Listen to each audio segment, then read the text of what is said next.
Blue Jays on Sportsnet. Brought to you by Home Hardware and Building Center locations. Homeowners helping homeowners with expert advice. And by the 2013 Honda Civic, Canada's best-selling car 15 years in a row. Honda, the official vehicle of the Toronto Blue Jays. Welcome to Rogers Center. This is the final game of a three-game series, the rubber game against the New York Yankees. Joe Girardi has his ball club here at Rogers Center. Now it's time to take a look at the starting lineups. They are brought to you by Quaker State, real, durable oil.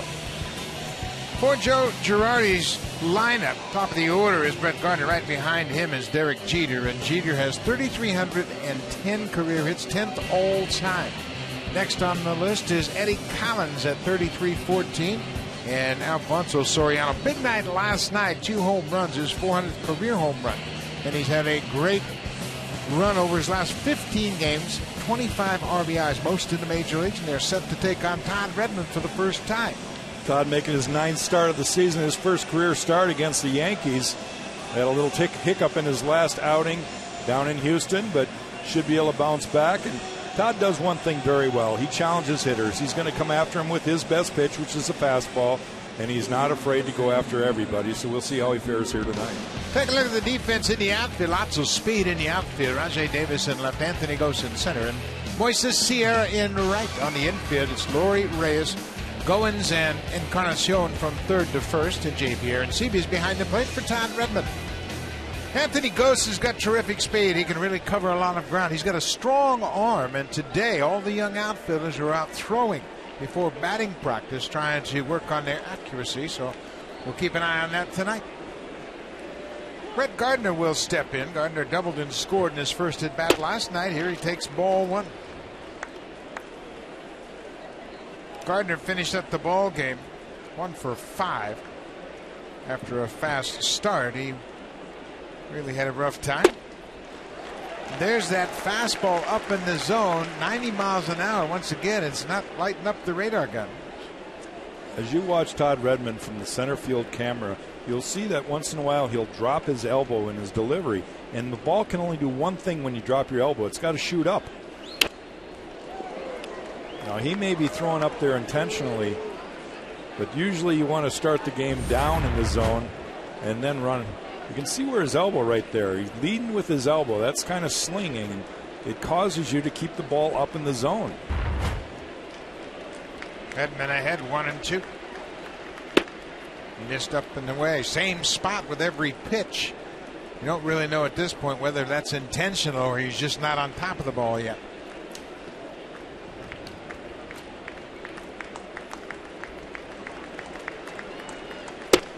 Strike 3 count. Couldn't pull the trigger. The only pitch down in the zone.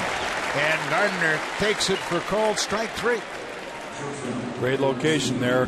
Not changing pitches. Same fastball. But this time he locates it in a great spot down and away and freezes Brett Gardner for the first out. Just couldn't pull the trigger. He'd seen everything up and away. And that pitch is right down around the knees. First strikeout for Redmond.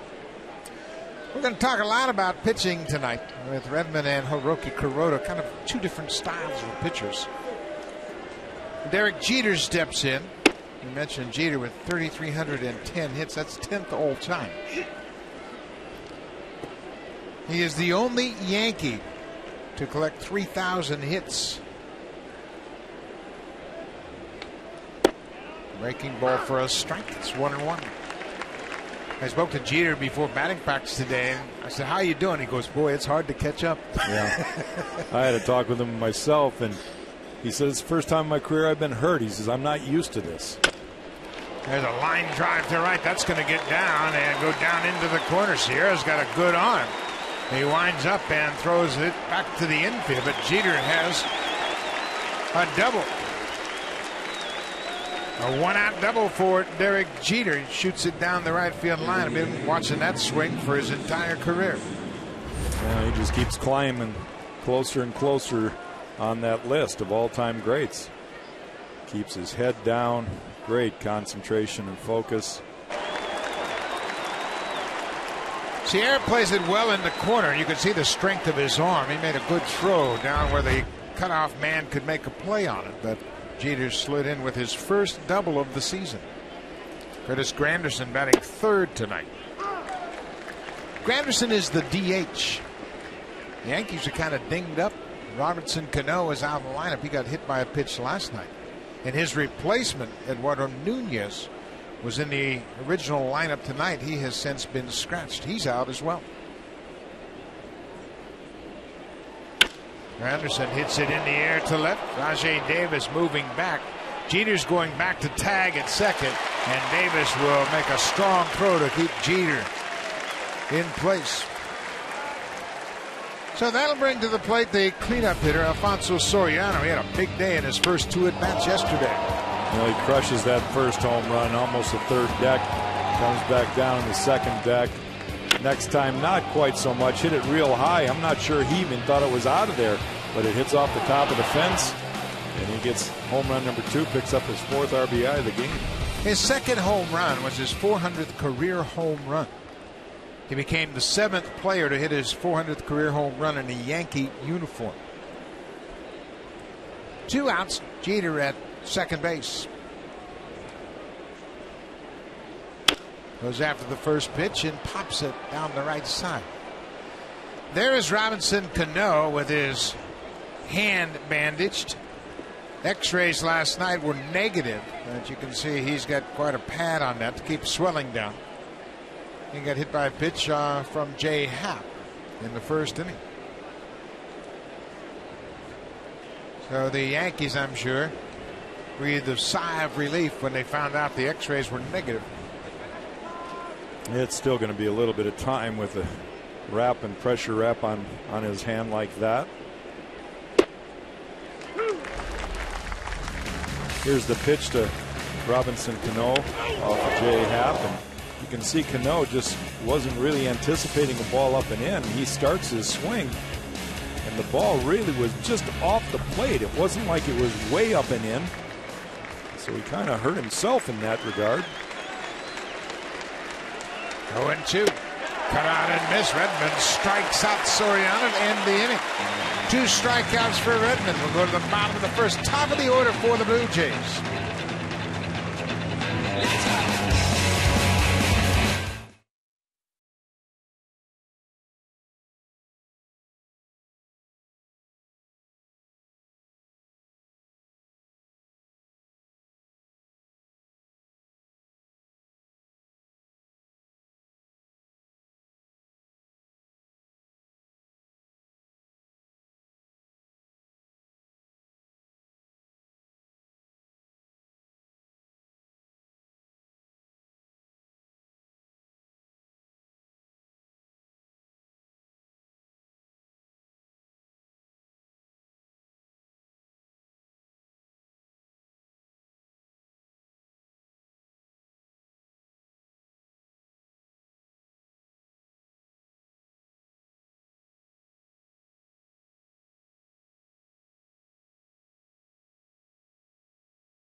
Nothing more. Talking with Pete Walker. So let's take a look at John Gibbons' lineup for the Blue Jays. Top of the order, Jose Reyes, the shortstop, will lead things off. He's put up good numbers against Hiroki Kuroda. He's 7 for 15 with a pair of triples. And remember, he's still looking for his first triple of the season. Also, J.P. Arancibia, the catcher, down in the 7th spot. He, too, has 7 hits against Kuroda, a pair of doubles, a home run. He's driven in 2. So they're looking to get to Hiroki Kuroda, who is having another fine season for New York. 38-year-old right-hander's making his 27th start of the season. He's lost 3 of his last 4 starts, going 1-3 with a 4.39 ERA. With that being said, he's among the league leaders in earned run average, and he's just a tough competitor. He's one of the game's best pitchers, and he's kind of a guy that slips under the radar. He will show us tonight the art of pitching. He's one of the best. He's got a good defense behind him, too. The Yankees have committed the third fewest errors in the American League. Soriano in left, Brett Gardner in center, the Gold Glover, Ichiro Suzuki in right. A couple of Gold Gloves on the left side, Alex Rodriguez and Derek Jeter. Mark Reynolds makes his first big league start at second. Lyle Overbay, the former Blue Jay, starting for the 100th time tonight at first base. Chris Stewart is behind the plate. Mark Reynolds finished out the game last night after Nunez was pinch run for. This is fourth game overall, first start at second base. Kuroda delivers a strike to Reyes. Reyes averaged just a couple ticks under 300. Hits this ball into center. Easy play for Brett Gardner, who coasts back and makes the catch. One down.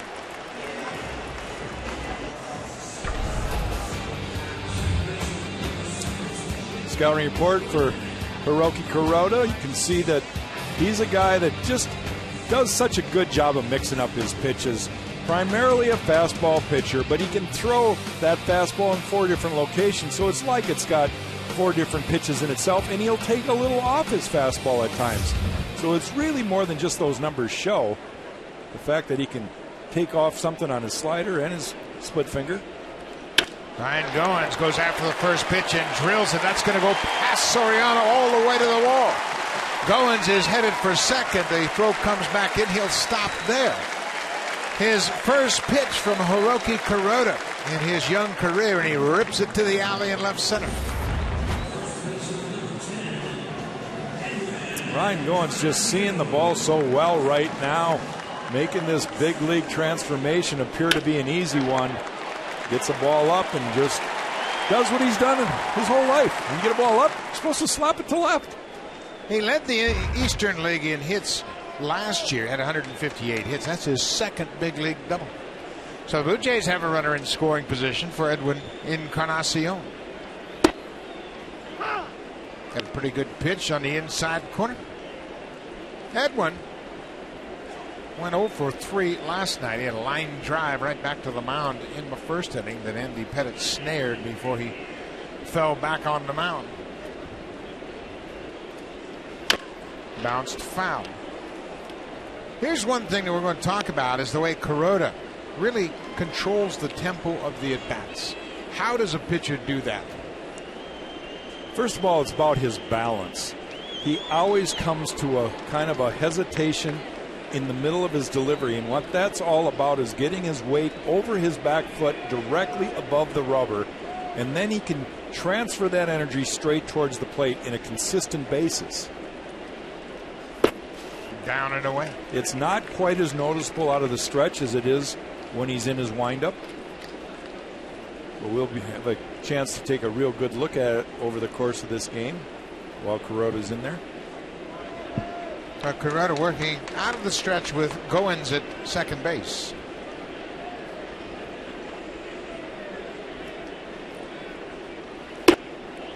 Just off the plate outside, and Encarnacion wouldn't chase.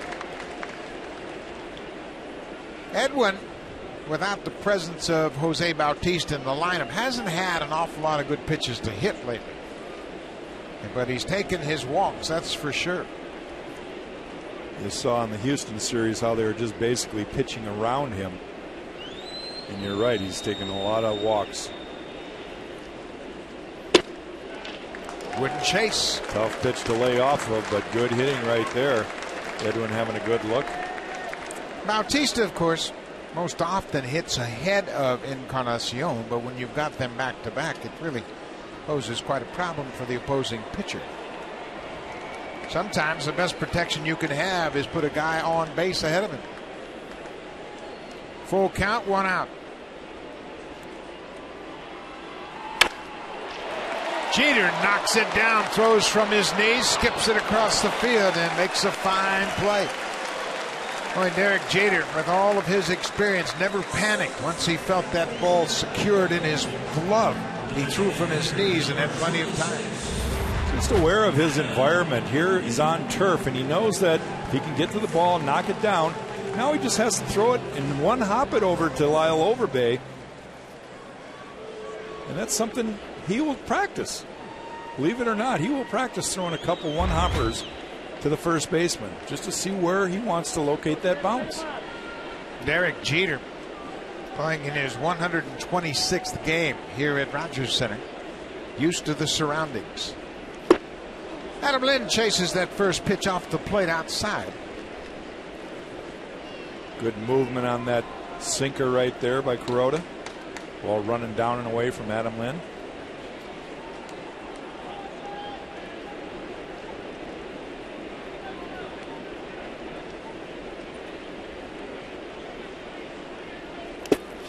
Bounced in the dirt.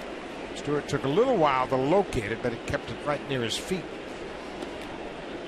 Chris Stewart starting for the 79th time behind the plate. He's done a good job, and as we've talked about throughout this series, there's a pretty tough panel of critics over in that Yankee dugout. Joe Girardi, the manager, and the bench coach Tony Pena, both outstanding catchers in their playing days. So they don't let much slide when they evaluate their catchers. Now they both speak so highly of Chris Stewart and his ability to call a game. Ball on a strike. There's that splitter. You can see the pattern of pitches. First pitch was outside. He got him to chase. So right then, Kuroda takes that information and files it away for the rest of the at-bat. My way of thinking is if you see a guy chase more than once, there's a good chance he'll chase more than twice. So until he shows you that he's going to make an adjustment, you might as well stay with the same pitch.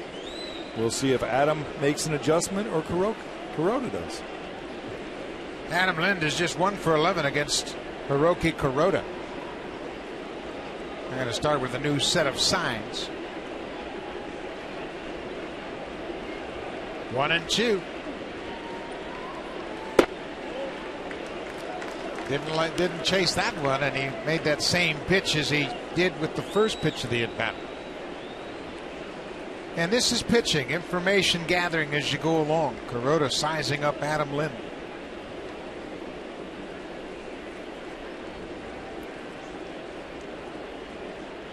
One thing Kuroda does so well is he doesn't get into any kind of pattern. He will always mix things up. Hasn't thrown a strike yet, and it's 2-2.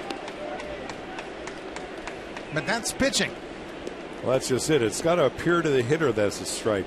It might appear like it's going to be in the zone and then tail out of the zone or drop out of the zone or run in out of the zone. But that's the whole point. You want to make it appear to the hitter and keep him off balance enough and then get him to chase.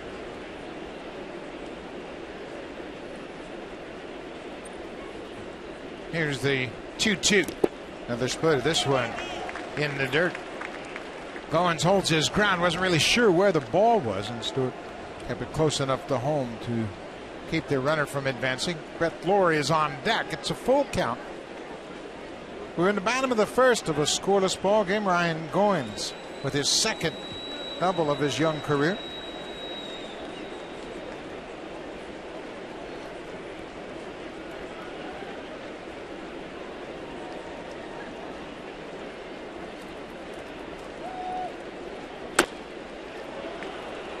Still hasn't thrown a strike. Did not give in right there. Adam Lind did a great job of adjusting to the two previous pitches. But then when it comes full count, you got to protect the plate. Anything close, you've got to take a pass at. The splitter just breaks out of the zone down.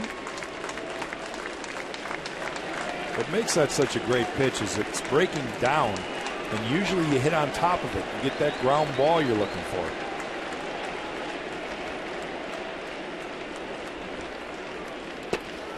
Takes it in the dirt and walks. Adam Lind with a 2-out walk. Good at bat for Adam Lind. So with 2 outs and 2 on, Brett Lawrie will step in. His numbers are getting better and better all the time. He was hitting 199 on July 22nd. Since then, a 341 clip that's raised his average to 261. OPS is much improved. 4 homers, 17 RBIs, and the punch hitting totally different now that he's calmed his body down, just uses his hands. It really is. It's given him a chance to actually drive the ball to right field. He's not pulling off pitches, and You're seeing a Brett Lawrie that so much of the hype about him, he's starting to emerge as that kind of player. Defensively, just been outstanding. He lays off that first pitch, and Blue Jays right now have put Kuroda on notice. Hey, we're not chasing. Got to throw us a strike. Boy, if you do have a team that chases, he will stay there all day. Yu Darvish does such a great job of not throwing strikes, but he gets the hitters to think they're in the zone, and he just lives out of the zone. Ball and a strike to the Jays' third baseman. Hammered to left field. Soriano. It's over his head against the wall. Goins comes in to score. Lynn's being waved around. Jeter won't have a throw to the plate, and Brett Lawrie delivers a 2-run, 2-out double.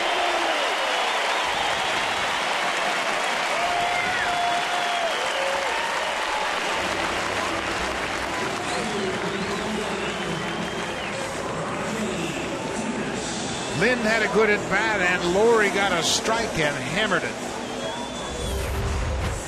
See how quiet he is. He just uses those hands, does not panic. His hands go out after the ball, and he just hooks it.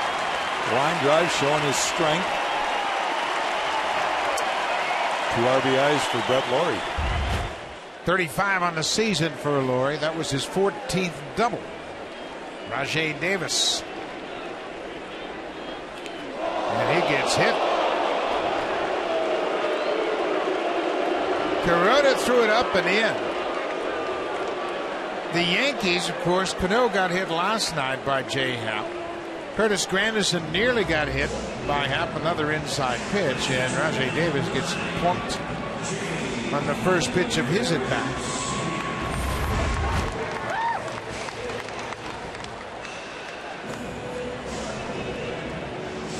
Fastball catches him right on the back of the left arm. Larry Rothschild, the pitching coach, has made his way toward the mound.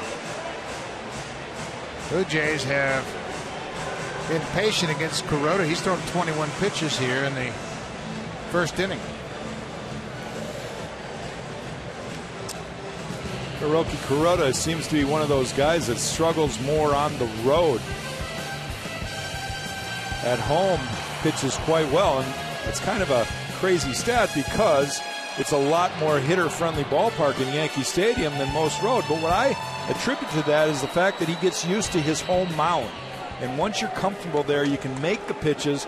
If you make the pitches as a pitcher, it doesn't matter what ballpark you're pitching in, you're going to get your ground balls and strikeouts. J.P. Arancibia takes his strike. All of those home starts, of course, on the same mound. And when he's on the road, he's pitching on a different Everyone's mound different. every time. Yep. So Blue Jays have taken a 2-0 lead. Brett Lawrie delivering with 2 outs.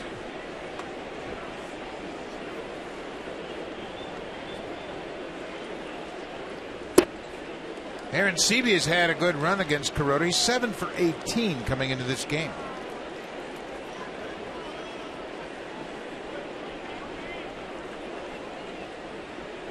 Been a rough road for him lately, hitting under 150 over his last 26 games.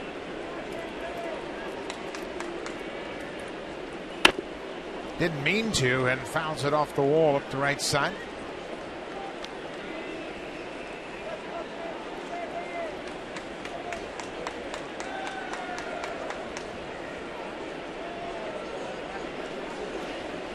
Brett Lawrie at second, Rajai Davis at first. 2 runs in. Pair of doubles here in the first inning for the Blue Jays. Ryan Goins and Brett Lawrie.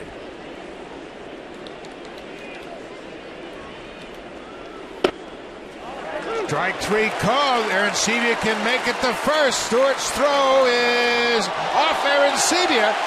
Lawrie comes in to score. Rajai Davis is being waved home. Here's the throw to the plate. It is not in time. What a turn of events for the Blue Jays. A called strike 3 got away from Chris Stewart, and 2 runs scored. That's why we watch baseball, because we see things that we don't see every day. It looked like Chris Stewart was crossed up on a ball that was clearly a strike.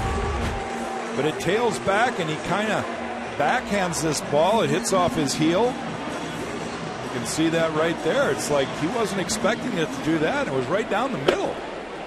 You're right. It looked like he was expecting a breaking ball because he had his glove positioned to catch a breaking ball. Then his throw goes off of Aaron Seavey down the right field line, and both runs score. Davis without a slide.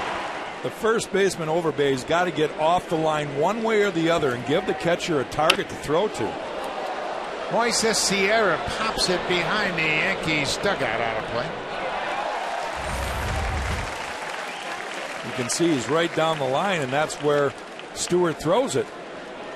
And he's got to either give him a big target off the line towards second base or clearly towards the stands in the right field side. The one thing that really compounded that situation for both Stewart and Overbay is the fact he had to run back up against the backstop and get it. It's a strikeout, a pass ball, and the run scores on the air charge to the catcher.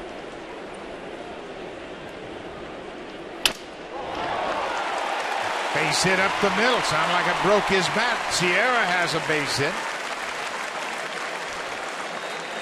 Third hit of the inning. Boy, it goes back to that Adam Lind at bat. When you think about it, 2 outs, Lind worked for the walk, and that set up the double, and now the Blue Jays have made it a big inning. This is down around the label. It breaks the bat of Sierra, but he's so strong he can fight it off up the middle into center.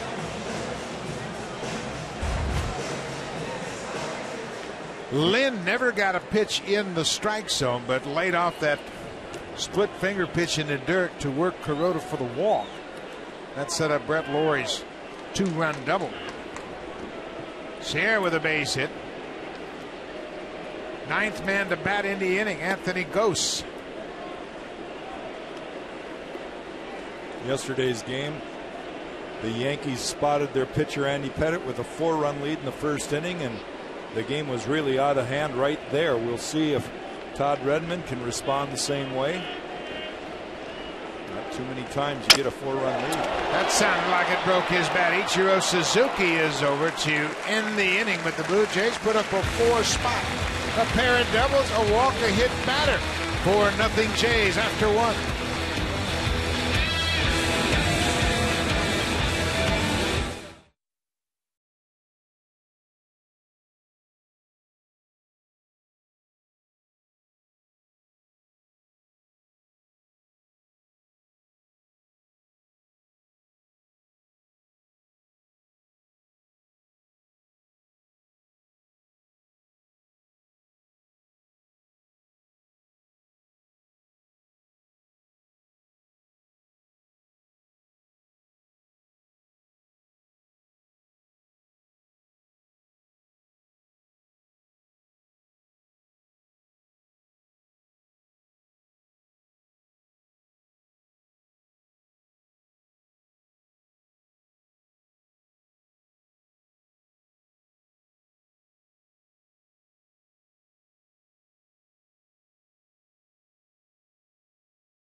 Blue Jays on Sportsnet, brought to you by the 2013 Honda Civic, Canada's best-selling car 15 years in a row. Honda, the official vehicle of the Toronto Blue Jays.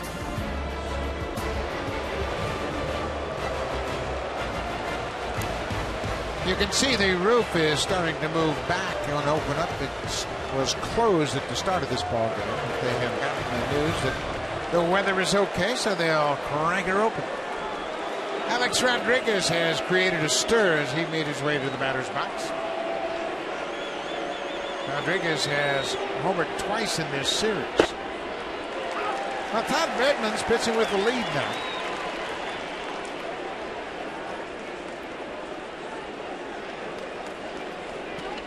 Rodriguez making his 17th start of the season at third base.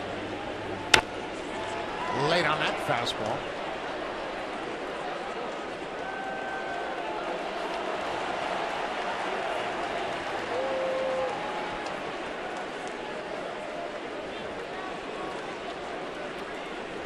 Todd Redmond, Jack mentioned, 28 years old. His first year with the Blue Jays. He was originally drafted and signed with the Pittsburgh Pirates. He was drafted by the Kansas City Royals in 2003, but that was in the 40th round, so he chose to go to junior college, went to St. Pete Junior College the next year, and was drafted and signed with the Pirates. He was traded from Pittsburgh to the Braves in spring training of 2008. Strike three call. Rodriguez didn't like it, but it looks like it caught the corner. Quinn Wolcott, the umpire, rings up Rodriguez. That's the first out of the inning. Third strikeout, and you can see the great location right here, down and away. Had real good bite at the very end. Third strikeout for Todd Redmond. The Yankees are a veteran-laden ball club, and this is the first look they've had at Todd Redmond. Oftentimes, experienced players like to have information about pitches they're facing, and sometimes a guy can sneak up on them. You throw enough strikes early, and before you know it, you'll be in the 6th or 7th inning before they have any information on you. That's just it. You don't want to show them the kitchen sink in the first 2 or 3 innings. If you can get through the lineup with low pitch counts and quick at bats, second and third time around are a little tougher for a pitcher usually. And Redmond's doing exactly that. He jumps ahead of Lyle Overbay 0-2. Overbay over the last few days has been battling the flu. Missed a couple of games. Starting to feel a little bit better.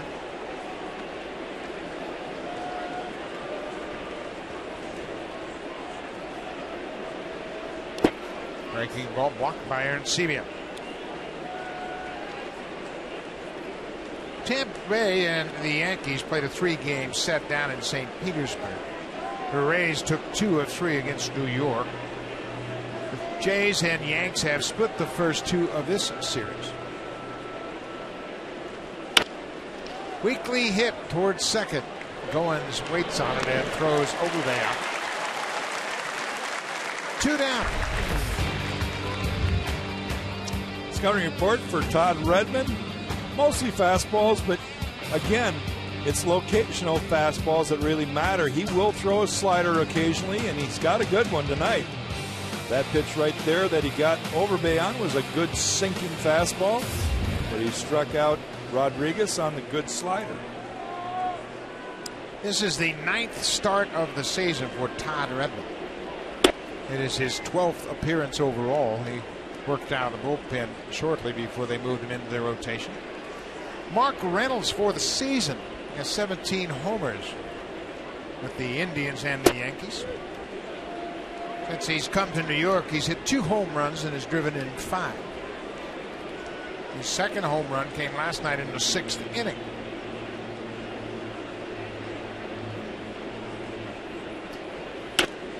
Fouls it straight back our way. The last couple pitches, Todd Redmond's kind of flying open with his front side, his left side, and his arms dragging. That's why, again, his elbow drops a little bit and the ball rises in the strike zone. Last couple pitches were up.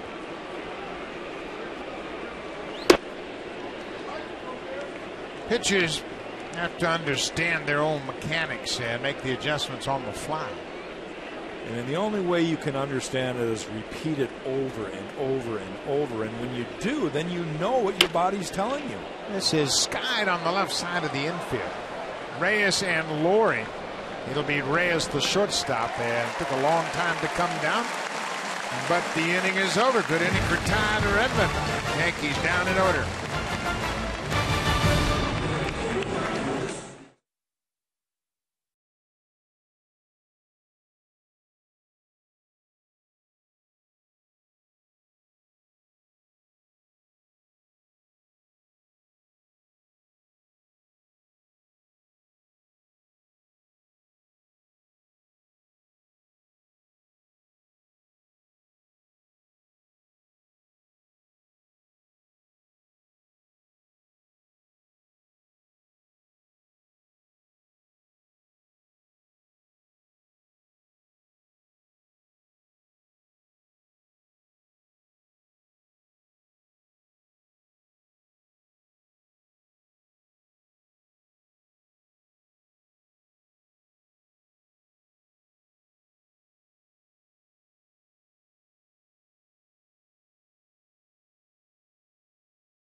You'll find on your radio. Primetime Sports with Bob McCown every weekday on Sportsnet 590. The Fan.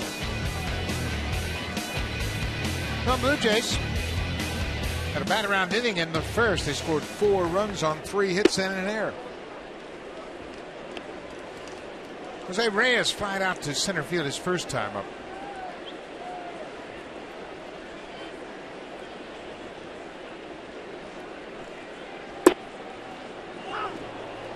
Reyes thought that ball was low. Had a lot of late movement on it. It's a ball on the strike. Hiroki Kuroda signed with the Dodgers in 2007, a 3-year, $35 million contract. Same spot.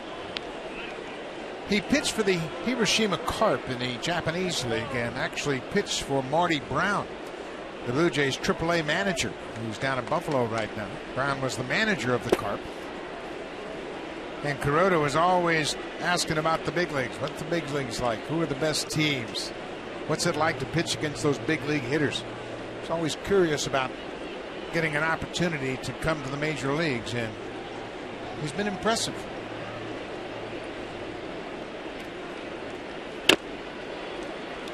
Hiroshima has a new ballpark that opened up in 2009. A gorgeous facility right downtown, and Marty Brown got the managing that before he came back over to the States.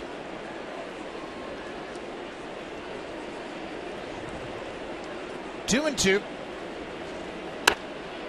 Reyes just pokes at it down the right side.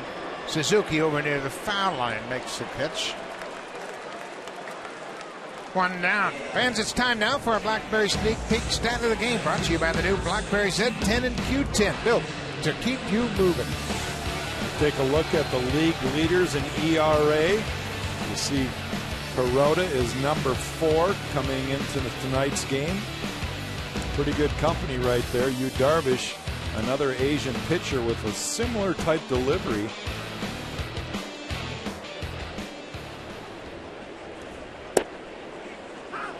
Ryan Goins hit the first pitch in his first at bat for an opposite field double. Drilled it into power alley in left center.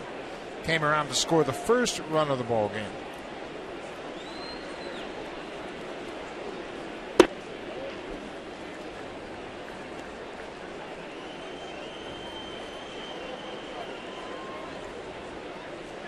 The phrase we always hear is a pitcher's ability to repeat his delivery, and Kuroda appears to be one of those guys. Here's the 1-1 to Goins. How much does that have to do with his command of the strike zone? everything. It has everything to do with it. And what creates the ability to repeat is your balance, whether your body's flying open or not. And what a lot of these Asian pitchers learn at a young age is that hesitation at top of their delivery. Ryan Goins says, what's the big deal about big league pitching? 2 for 2.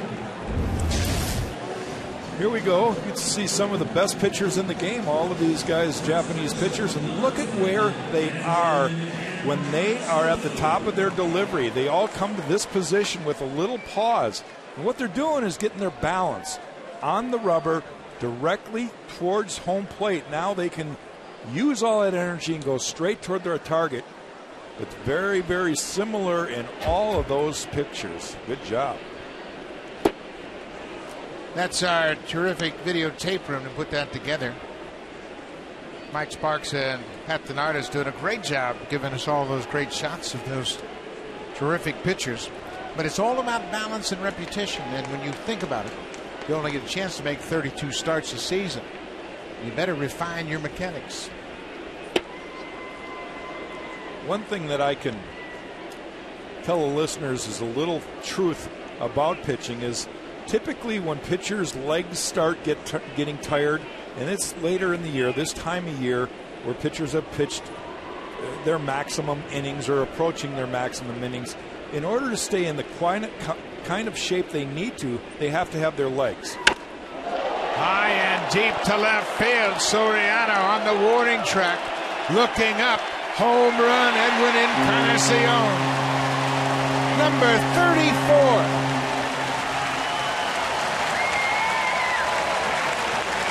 RBIs 98 and 99 for Double E. That ball hit a lot like Soriano's second home run last night. High and just a few feet past the wall, but it went way up there.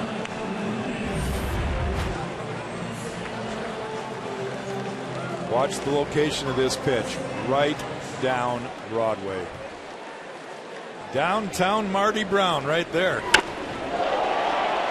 He didn't miss it. He hit it hard, high into the air, over the wall and left. Number 34 for Edwin. 6-0 Jays.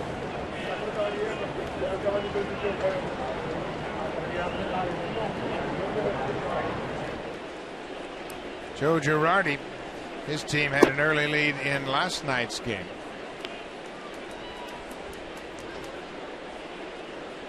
'99 RBIs on the season for Encarnacion.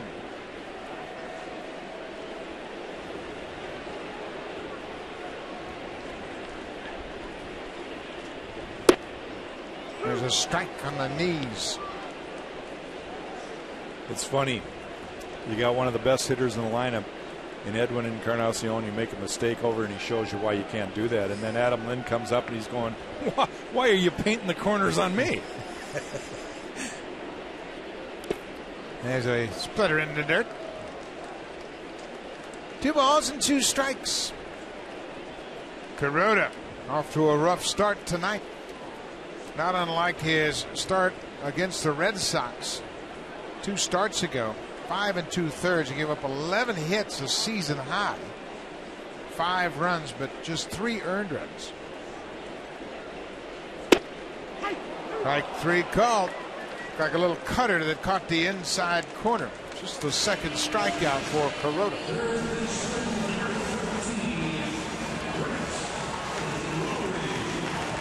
Earlier I was talking about when a pitcher's legs get tired, the cause and effect of what happens. Typically a pitcher will start rushing with his body to compensate for his tired legs, and his arm will drag. And when your arm drags, the ball starts staying up. And everything goes wrong when your legs get tired.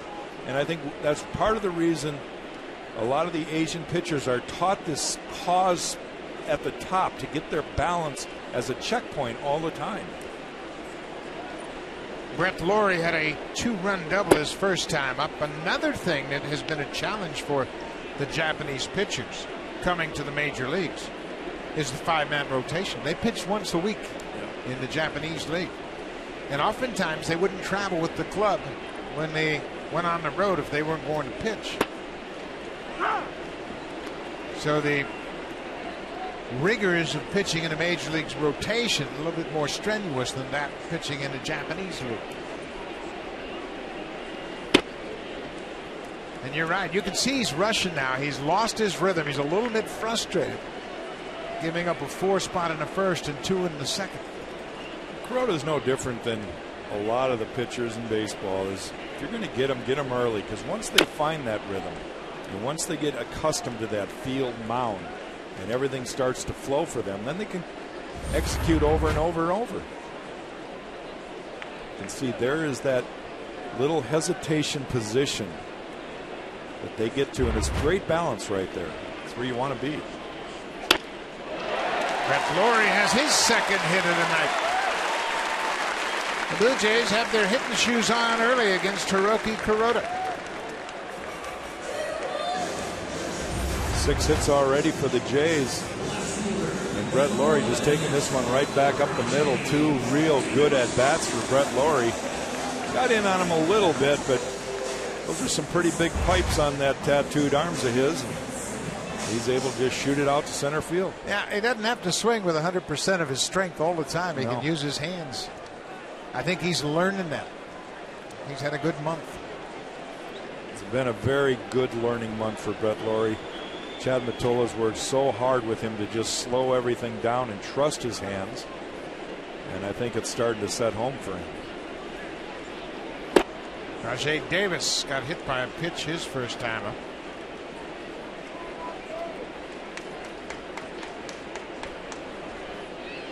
Matola continues to mentor the young players on this ball club, talking to everybody in between at bats. Anthony Gose lined out to right field his first time up. For a lot of these young players, Chad Matola is a familiar name. He was their hitting coach in the minor leagues, so they know Chad. Lawrie scampers back ahead of the throw. In fact, Chad Matola was at Las Vegas with J.P. Arancibia when he was the MVP of the Pacific Coast League. So there are quite a few players that have worked with Matola in the past.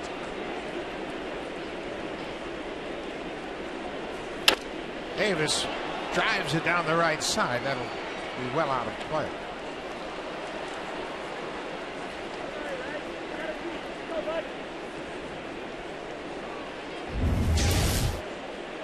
Curtis Granderson stopped a couple of young hitters, Anthony Gose and Kevin Pillar, and I spoke to Curtis about this conversation. I said, what were you talking about? He said, I was talking about staying connected with your body, using the bat and making sure you don't reach for that ball.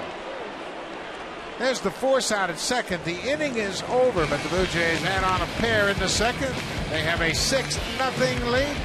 Edwin Encarnacion with the damage here in the second. A 2-run home run. His 34th. Blue Jays up 6-0.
City Royals. Game starts at 1:07 p.m.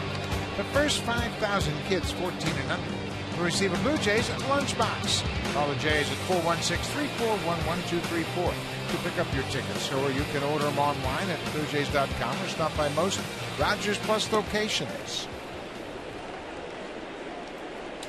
Number 8 hitter is Ichiro Suzuki. Yankees trail by 6. Suzuki slices it down the left side into the seats.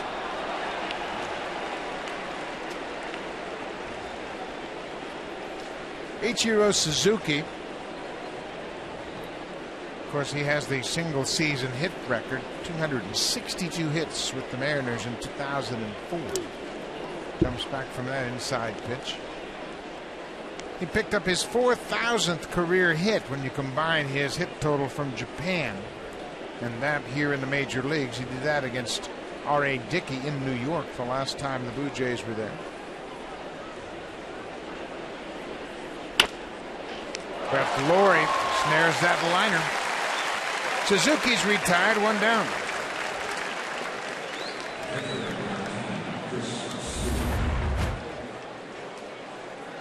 Suzuki's always been a guy to almost run out of the box while he swings, and he's gotten so many hits over his career by shooting the ball to left field. Right there. Brett Laurie's ready for him. Defense, you guard against the well-hit balls, and that was a well-hit ball, and Laurie was positioned perfectly. Chris Stewart, the catcher, takes a strike.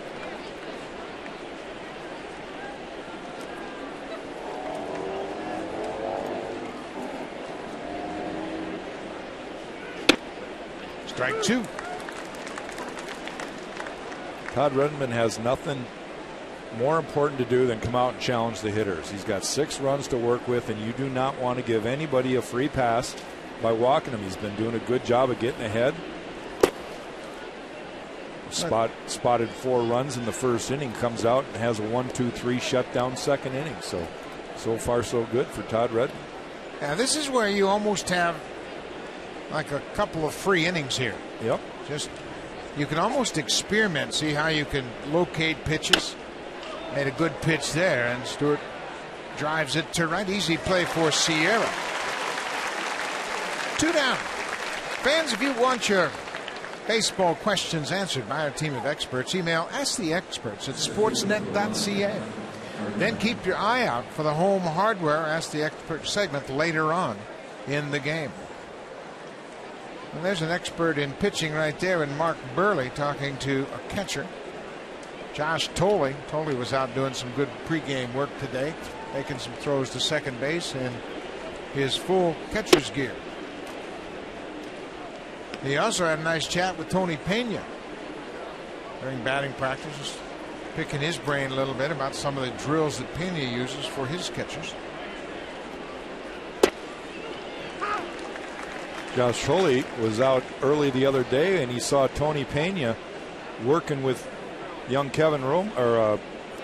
Austin Romine in all the extra work he was doing, and he suggested doing the same thing for himself today, blocking some balls and taking basically balls off a bat, which is a little different, but you had a good point about why they do that. Yeah, but you don't know the spin of the ball coming off a fungo bat like you would if it's thrown.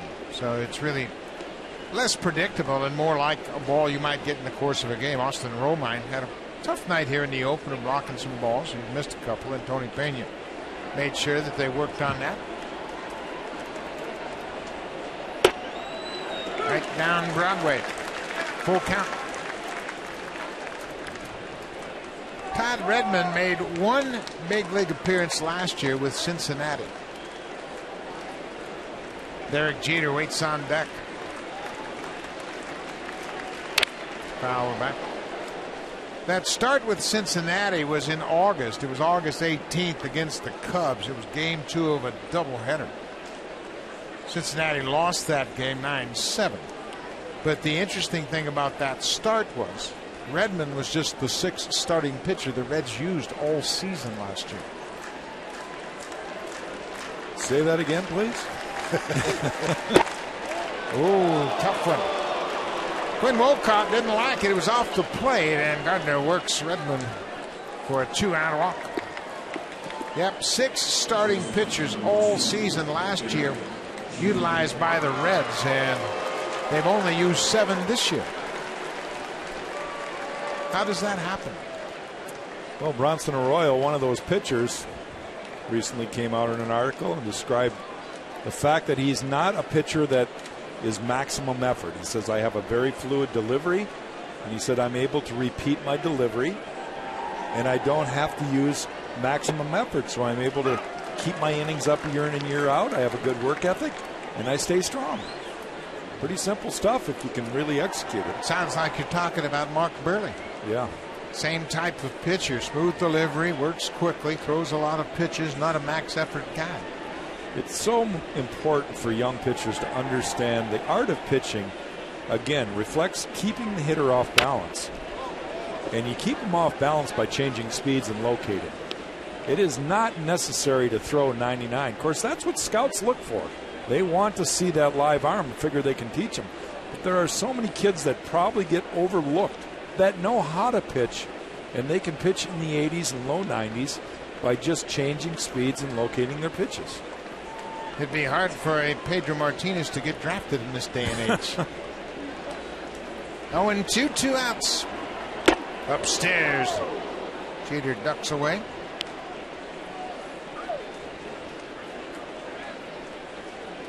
Blue Jays picked up Todd Redmond on the waiver wire March 22nd this spring.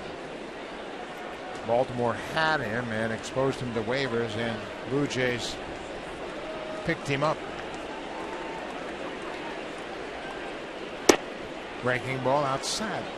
Well, this is the one thing you want to avoid if you're Todd Redmond. He had a 2-out walk to Brett Gardner. You don't want to encourage the Yankees by issuing those free passes. No, because you put multi-runners on in one swing can get you right back in this ball game. And this ballpark shows that that's not a problem.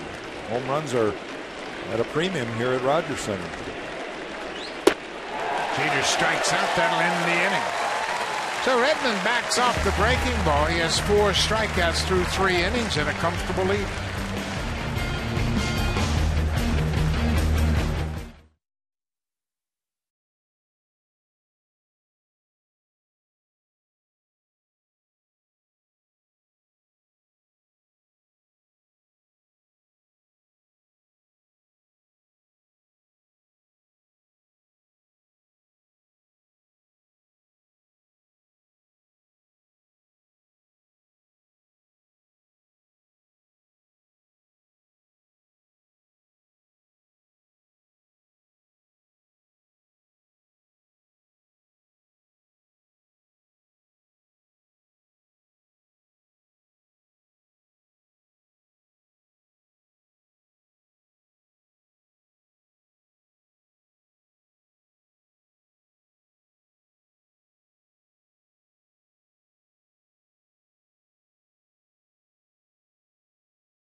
Blue Jays have jumped all over the Yankees and Hiroki Kuroda. They have a 6-0 lead as they bat in the bottom of the 3rd.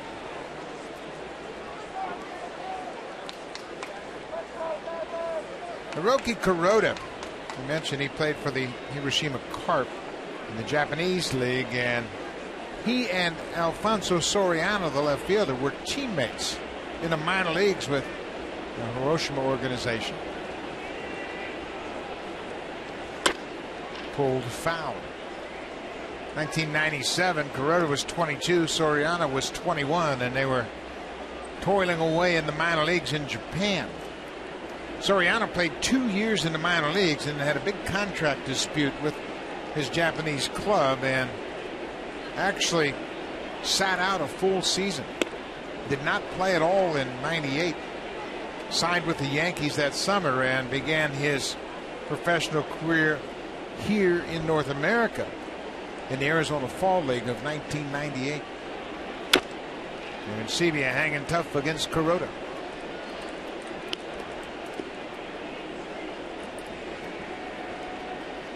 Hiroki Kuroda trying to figure things out. It's been a little bit of a rough go for him lately.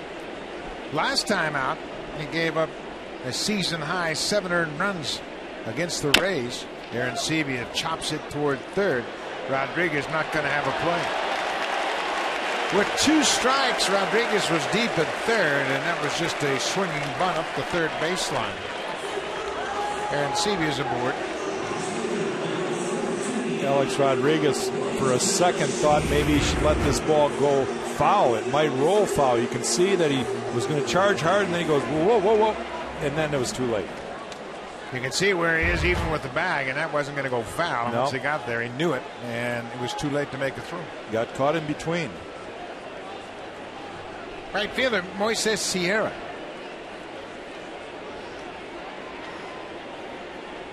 Sierra singled to center field his first time up.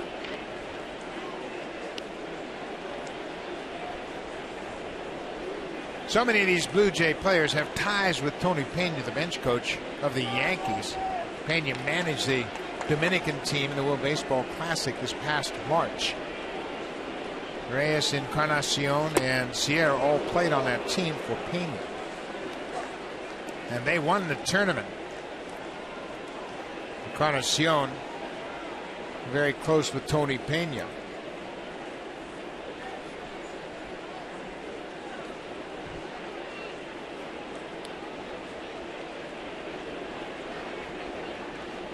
Ball and a strike. Nobody out. Off the plate inside.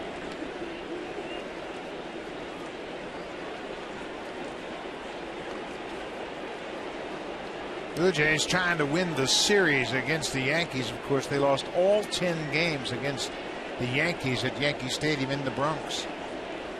0-10 for the season. Big cut. Again, Kuroda continues to keep the ball out of the middle for the most part. But the Blue Jays have hit him hard when they forced him into the zone. It's a tough thing to know you're down by 6 runs early in a ball game, and yet have to go back out there and eat up some innings and work on your command, because your next start could depend on that. You might get a feel for it and go back out there your next time.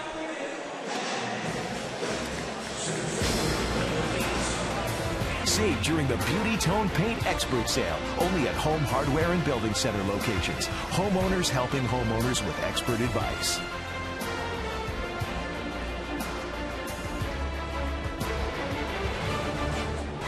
Good shot of the skyline of downtown Toronto. CN Tower standing guard above Rogers Center.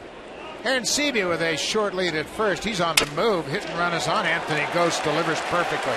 Aaron Sebia will go first to third. You talk about a textbook hit and run. Ghost may have broken his bat, but he hit it through the vacated shortstop position as Jeter was covering the bag.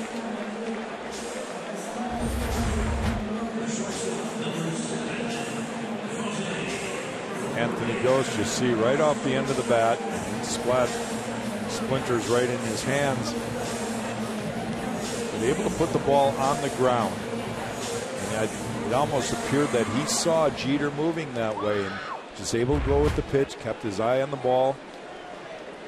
Good things can happen when you make contact. I think it's a good idea with young hitters to put the hit and run on. Make them focus on hitting the baseball. That way they don't think about hitting doubles or hitting home runs. Just hit the baseball. And that's what he did, and he was rewarded. Ghost with a big lead at first. Not running. Reyes drives it into center. Aaron Sebia tagging at third. Gardner will throw the ball into second base, and Reyes picks up the sacrifice fly as Aaron Sebia comes across to score the 7th Blue Jays run. 30th RBI for Reyes. The hit and run contributing to that sac fly.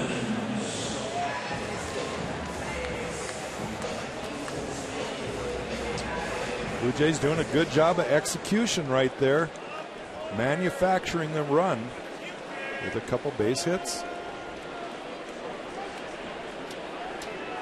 So Ghost is at first. He is going to take a lead against Kuroda, see if he can't get a good jump, maybe run here with 2 outs.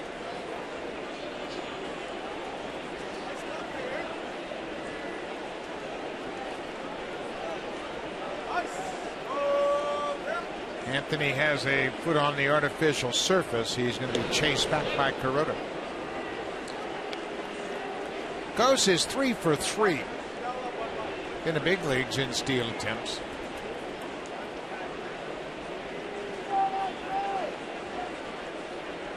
Ryan Goins 2 for 2 already, scored a pair of runs. Pitch out, nothing doing. Ghost sniffed it out, took a step towards second, and once he saw the catcher jump out, he shut it down. Larry Rivera with the signs, both Goins and Ghost checking him out. They have let Anthony Ghost run with the green light, just to see what kind of judgment he has. Got a good jump, pitches down and away. Stuart, what a release. Oh man, did he get rid of that thing. He turned it loose quickly and throws Ghost out easily the first time Anthony's been caught this season. Watch how quick the catcher gets rid of it. It's on its way in a heartbeat. Jeter's there waiting for it.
Guest enjoying a seat upgrade courtesy of TD.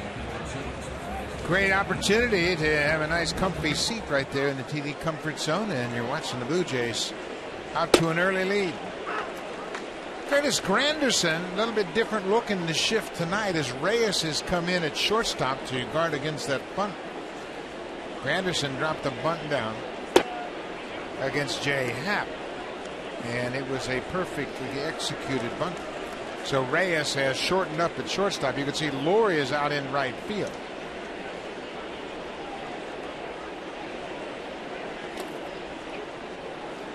Curtis Granderson, we mentioned he had a conversation with both Anthony Gose and Kevin Pillar before the game, and I spoke to Granderson about that conversation. He said, I was trying to pass along what I do at the plate in the philosophy of Kevin Long, our hitting coach.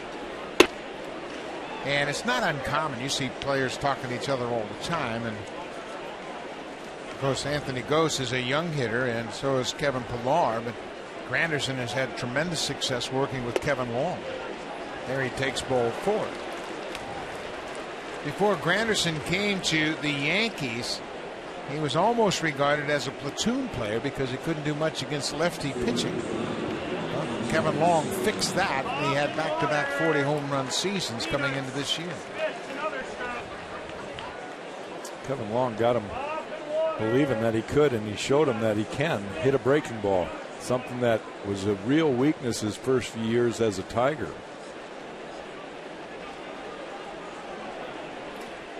Alfonso Soriano. Soriano grew up in San Pedro de Macorís. And if that name sounds familiar to you, that's where Blue Jays great Tony Fernandez grew up. And Soriano grew up idolizing Fernandez as they were both shortstops. I asked Soriano if he was a Blue Jay fan. He goes, nope, just a Tony Fernandez fan.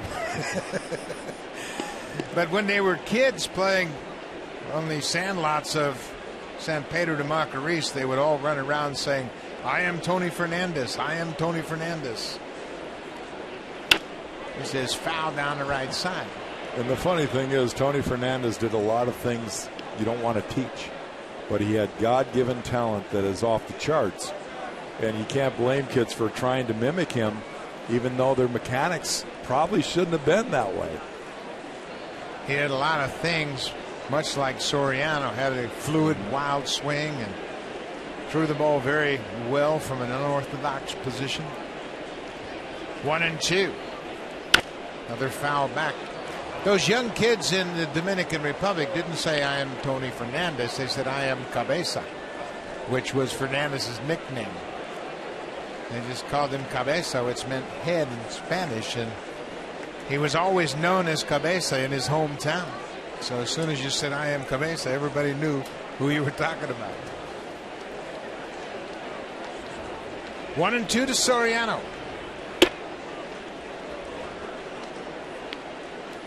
Blue Jays have a 7-0 lead. They have scored in each of the first 3 innings.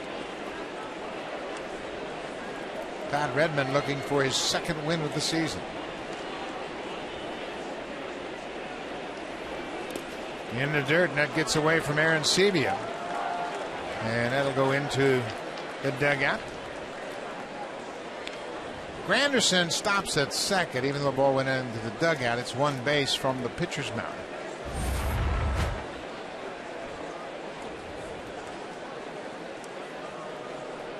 And Sebia just kind of went too far, and that ball skipped back over his left shoulder and into the Blue Jays dugout.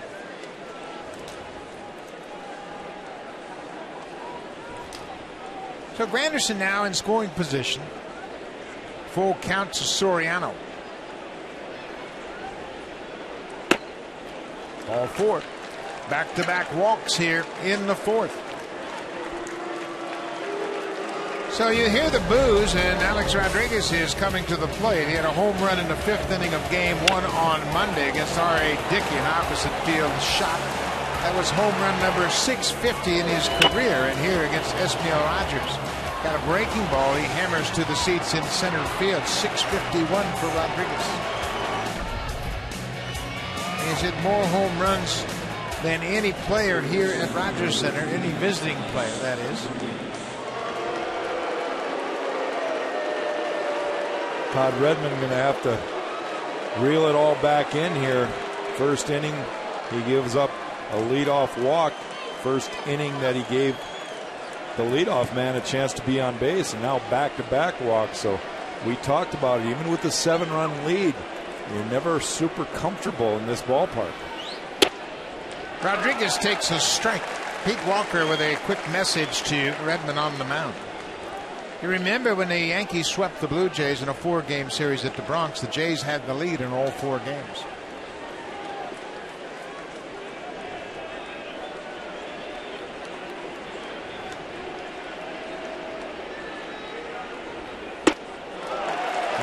fastball. Up and down, in and out. It seems as though when he gets that fastball right at the top of the zone, hitters don't pick it up very well. Redmond has 4 strikeouts so far. He's ahead of Rodriguez 0-2.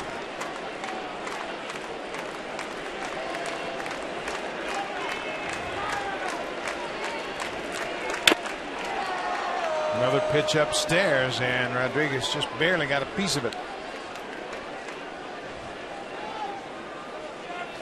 If you were pitching to Alex Rodriguez, just from what you've seen in this series, how would you attack him? I haven't seen anybody challenge him up and in. I think you've got to push him off the plate in. And then you're going to open up that outside plate. And it's such a cliche. Everybody talks about the same sequence, up and in, down and away, but he is a good off-speed hitter, and he is a good mistake pitch hitter. So you execute your pitches. I just pound him down and in, up and in. Just try to make him try to catch up with pitches. Breaking ball off the plate. He laid off. 1-2. Most aging players end up leaving the game of baseball because of their bat speed. They think they're getting to it, but they don't. And that's just reality of the human element. You just slow down. Time catches up to you. 1-2. There's that fastball, and he couldn't handle it. It's just 91 miles an hour. Yeah, and that's just not a good swing. There's not much he can do, except if he makes contact, he'll pull it foul.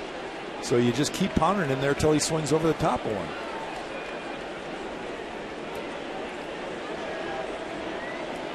You see in this at bat, Redmond has been all over the strike zone, upstairs, in, out, up and down. Another 1-2 pitch. Breaking ball hammered past Laurie. Granderson's being waved home. Soriano goes first to third, and there's what you're talking about. Played right into his hand.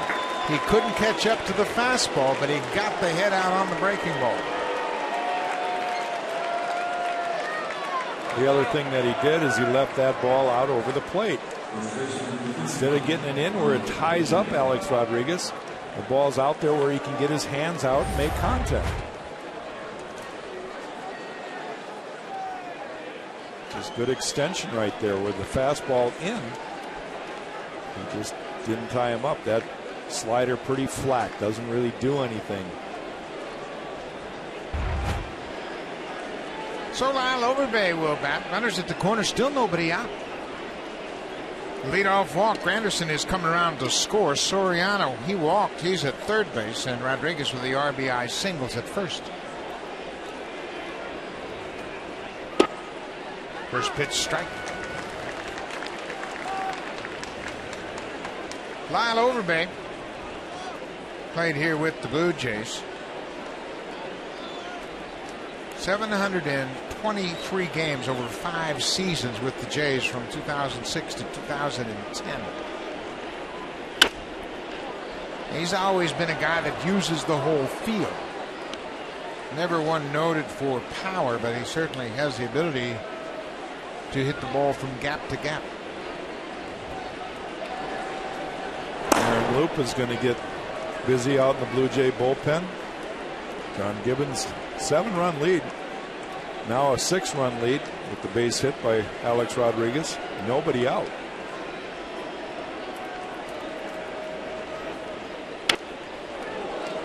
Fastball that Overbay fouls back to the screen.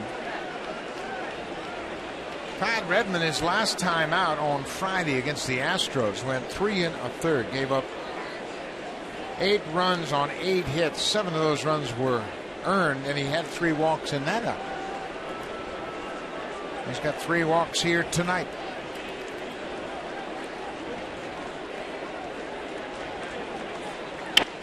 Overbay drives it into shallow center field.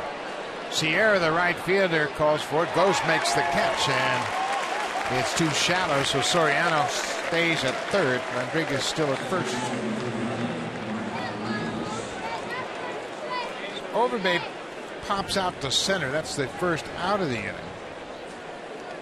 important out right there for Todd Redmond. Now maybe he can get Mark Reynolds to hit a ground ball at one of the infielders and turn a double play. Mark Reynolds starting for the first time in his big league career at second base. They're standing around the batting cage, and Kevin Long, the hitting coach, said, "You ever play second base before?" He said, "Last night." He said, "When did you play second base last night?" He said, "I came in defensively to play the ninth." First and third, one out. This ball is hit hard to right. Sierra back on the track at the wall. It's over his glove, off the wall. Soriano comes in to score. Rodriguez is being waved home. They've got a shot at Rodriguez. Here's the throw to the plate. He is out. Back to second base, and Reynolds gets back. What a relay by Ryan Goins. Ryan Goins is showing so much of a big league ability. And it's not a coincidence as far as you and I are concerned, because he's out here every day taking ground balls and making throws. And you can only do that if you practice it. What happened today is John Gibbons had some of the young players, Sierra, Gose, and Pilar, out and made a few throws from the outfield. And one of the things they wanted to do was hit the cutoff man. Well, there was a good throw to the cutoff man, and then Goins made a great throw to JP, who actually blocked the plate. Watch where the throw is to Goins. It's going to be right to his glove side, and he has it perfectly to make a strong throw to the plate, and Aaron Seavey with the good tag to nail Rodriguez. Textbook execution by the Jays. Ichiro Suzuki fouls it back. Rodriguez had to make sure that ball wasn't caught in right. And once it bounced off the wall, he took off, rounded third, but Gose made a good throw to the relay man, Goins, who in turn made a good throw to Aaron Sebia. 2 outs. Bouncing ball towards second. Big hop for Goins. That'll do it.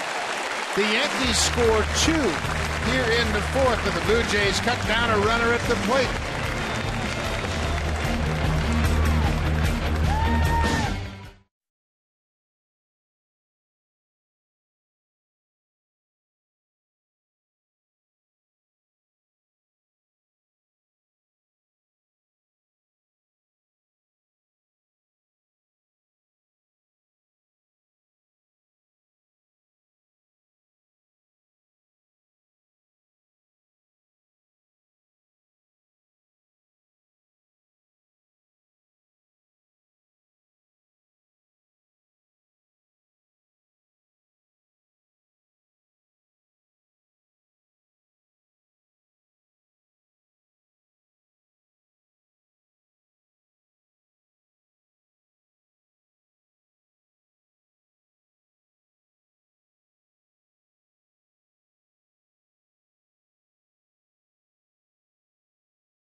Had a great start to his night tonight. First at bat, he drives a double past Soriano in left field. Next time up, pulls it past a diving Mark Reynolds for his second hit, and then he's showing the leather too. Gets a good relay and perfect throw to JP at home to get Alex Rodriguez. It looks like this young man is here to stay for a while. Well, you know, we had heard about Goins and how talented he was. He was a ball player. Many of the coaches down in minor leagues had relayed that message, and the relay throw is what impressed me, because he had his body turned perfectly to the angle, which allows him to really unload that throw in a hurry. and he is a shortstop. Yeah. He has really looked comfortable at second. I'm just going to throw this out there. He was a late round draft choice, and he's had a scratch and claw to get attention because obviously everybody who's drafted in the first 5 to 10 rounds are going to get a premium look. That's what organizations are paying the big money for, those kids in those first rounds. And the kids that down the line like a Ryan Goins going to have to really light up some eyes. But my way of thinking is if you're going to draft 40 guys, give them all a shot and let the best come to the top. And he has finally emerged and gotten his chance. And boy, has he shined since given the opportunity. We mentioned he led the Eastern League last year in hits. He's just been one of those players that has impressed at every level. And he doesn't do anything that really jumps out at you.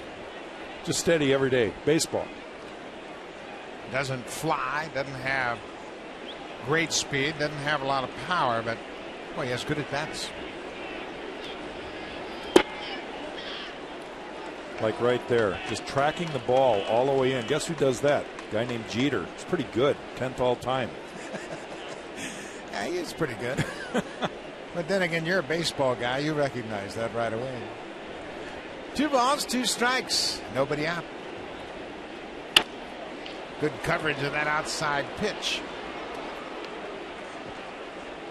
There was 2 things I noticed as a pitcher that showed me the hitters were really in tune. One was when a hitter tracks a ball like Goins just did there, or Derek Jeter does, and literally eyeballs it, even if it's a strike, they're trying to time a pitch and take a good hard look at it. The other one would be if a hitter comes to the plate and puts his bat basically up on his shoulder and never moves, because there's nothing for me to read, and it drove me crazy. I didn't know if he was setting me up or if I was just being, I didn't know. And at least when he's tracking a ball, you know that he's taking a look at it. Lays off a tough pitch downstairs. It's a full count. Edwin Encarnacion waiting on deck at a 2-run home run in the second.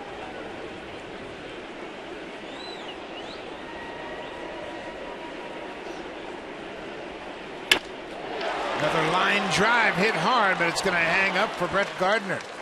Goins was right on that pitch. Save during the Beauty Tone Paint Expert Sale, only at Home Hardware and Building Center locations. Homeowners helping homeowners with expert advice.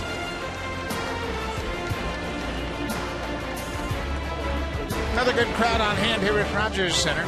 Last 2 nights we've had 35,000. Last night 34,000. And another good crowd here tonight. Yankees are always a big draw here at Rogers Center. Edwin Encarnacion 1 for 2. The home run he hit was his 34th of the season.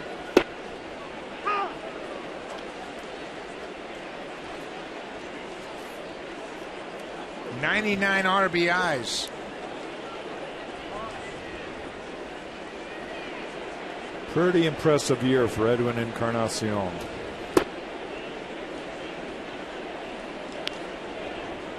Last year he really broke out on the scene and had a career season. 42 homers, 110 driven in. Hit .280 for the season. And that's why this year is maybe even more impressive, because the word is out. He's developed into a dangerous hitter. He had a 26 homer season way back in 2008 with the Reds. He stays alive, gets a piece of that pitch. But we have talked about it often, about the maturation of Edwin Encarnacion. Blue Jays even sent him back to the minor leagues. They exposed him to waivers. He was taken by Oakland. Oakland put him on waivers. Blue Jays got him back. But there's one thing that you can never question, and that's his work ethic.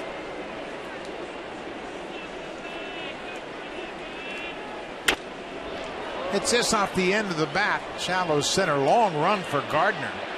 He's going to get there, and he makes the catch. 2 outs. Let's check in with Jamie Campbell.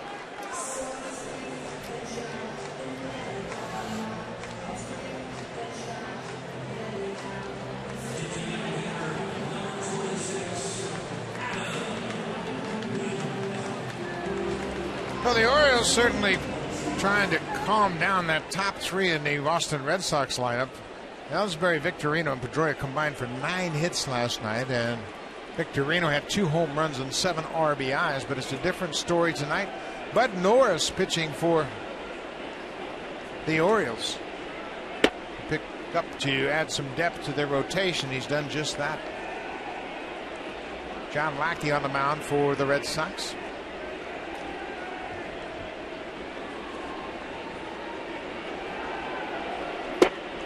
Then takes a strike. It's 1-1.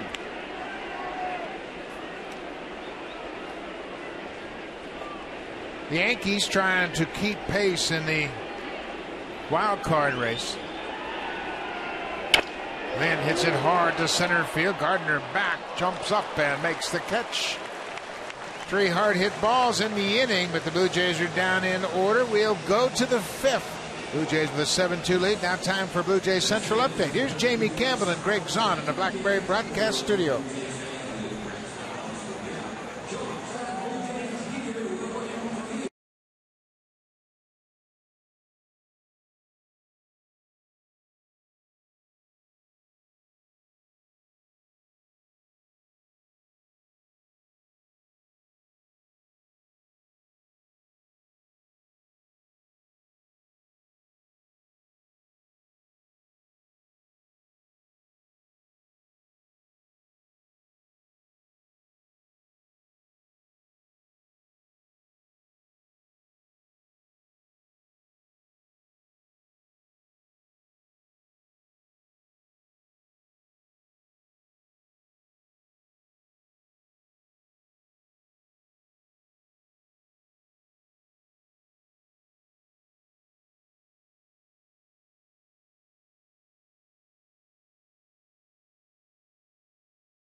Of Roberto Alomar. Come see the future of Canadian baseball September 20th through the 24th at Rogers Center.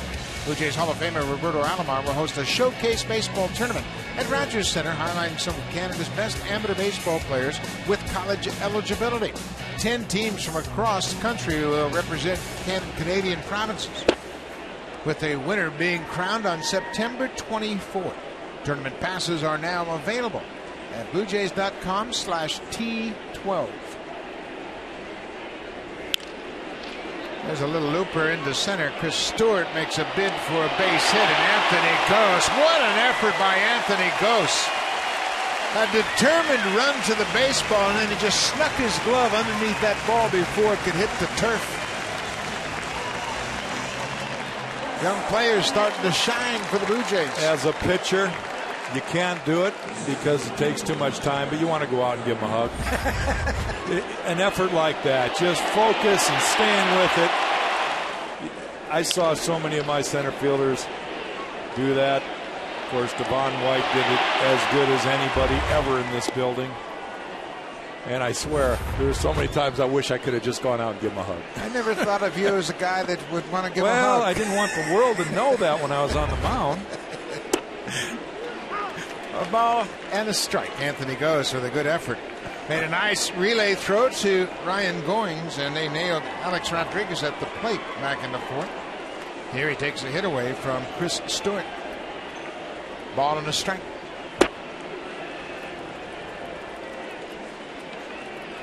Fifth inning. Blue Jays with a 7-2 lead.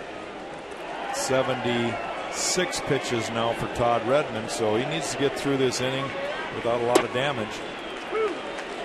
Well, I think Todd Redmond recognized that he's on a short leash. You saw that last inning.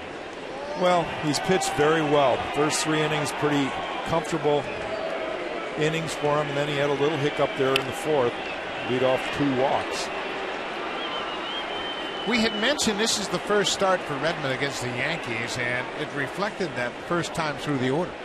He handled them very well, but the next time through the order, 3 walks.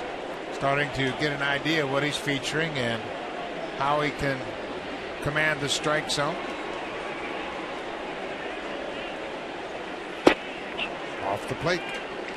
Full count. And another thing so different about this pitch count era is you rarely face a guy 4 times anymore, let alone 5.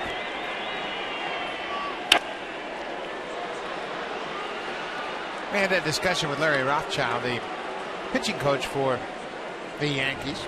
Rothschild, longtime pitching coach, first with Florida, then managed the Rays, and then pitching coach for the Cubs, and now here with New York. And he feels like you that pitchers need to throw more. Gardner spoils another pitch, hits it down the left side. But there are so many theories about arm strength. You guys were talking about long toss and weighted balls and all kinds of things. What do you think the optimum activity is for a pitcher to keep him healthy? I think you just need to throw off the mound as much as you possibly can. Long toss is something I do not believe in. I think it's just an accident waiting to happen, because in order to throw the ball far, you have to throw it uphill. When you're on the mound, you don't throw uphill, you throw downhill. There has certainly not been any definitive studies that have put together a formula for health, that's for sure. But when you go back to the 60s and 70s, guys threw 300 innings, and they didn't seem to have as many injuries as we're dealing with now. Derek Jeter with 1 out and a man at first. Tried to check and went around.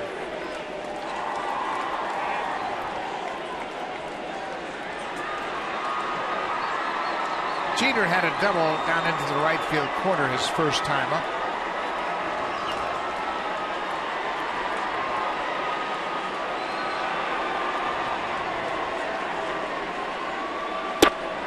Curtis Granderson is on deck. That is the danger of this lineup. You get a couple of guys on, somebody pops one, and it's a brand new game. Todd walking off the mound, recognizing that he just flew wide open on that pitch, spun off of it. Not a good pitch. He just got to slow his body down. He may be getting a little tired in the legs. And that's a good indication that that may be happening, because he's starting to fly open a little. Inside, Jeter lays off. So Pete Walker is making his way to the mound while they're on the phone to the bullpen. Somebody's going to start throwing down in the Blue Jays bullpen. You could see Luke, he's already been up once, and there's the call. Well, Pete recognized it too. He saw the last 2 pitches, Todd's flown open, and he's got to finish the ball towards the catcher's glove. His body and his upper body energy's got to go towards the glove, and when he starts flying open, you can see his upper body shifting towards the first baseline. And that's where you lose command of your pitches. Pete reminding him to keep that front shoulder in and finish off towards home plate. Now, we've been talking about the Japanese pitchers and their ability to repeat their delivery because of the repetition they establish early in their career. Hiroki Kuroda's not had a good night by any means, but the ability to repeat your delivery that's the heart and soul of pitching. There goes Gardner. Jeter fouls it off. Gardner was on the move on the 2-1 pitch. Just smart base running right there by Brett Gardner, recognizing that pitching coaches came out and he's got to focus on throwing a strike, so he's probably not focusing on me. You can see Gardner on that left hand has that protective mitten to guard his fingers and thumbs from injury with that head first slide. They dive back into first. So many base stealers slide head first now. They feel like it's quicker getting to the bag.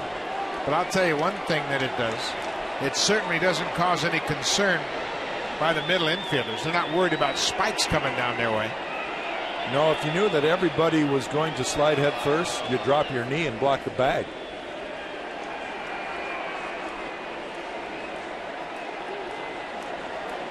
Two and two.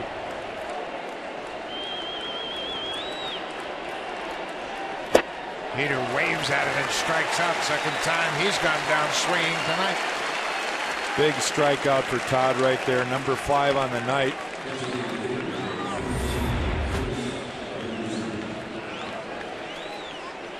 He's gotten Jeter to chase this slider a couple of times tonight. You can see it was beyond the end of his bat.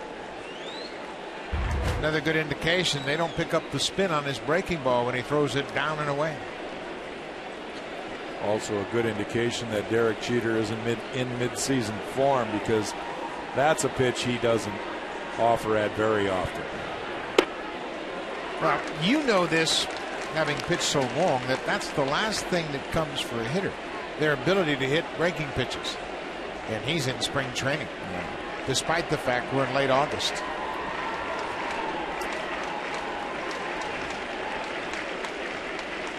Curtis Granderson lays off that inside pitch. Bob Davison, the umpire down at third base, signaling no swing.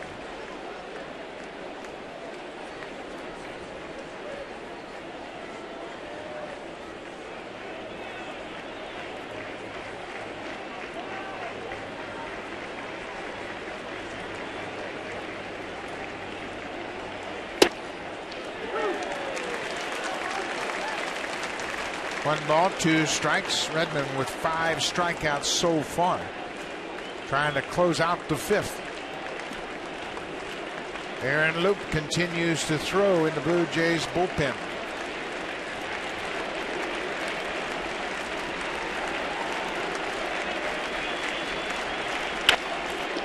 Gloved by Encarnacion. He takes a hit away from Curtis Granderson. He's done it with the bat. He's done it with the glove. The Blue Jays have been outstanding on defense. Encarnacion takes away extra bases from Curtis Granderson. He breaks on the pitch and goes to his right and snares it. That ends the inning. Good defense all over the field for the Jays tonight.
August 30th, the Blue Jays will take on the Kansas City Royals. Game time is 7:07 p.m.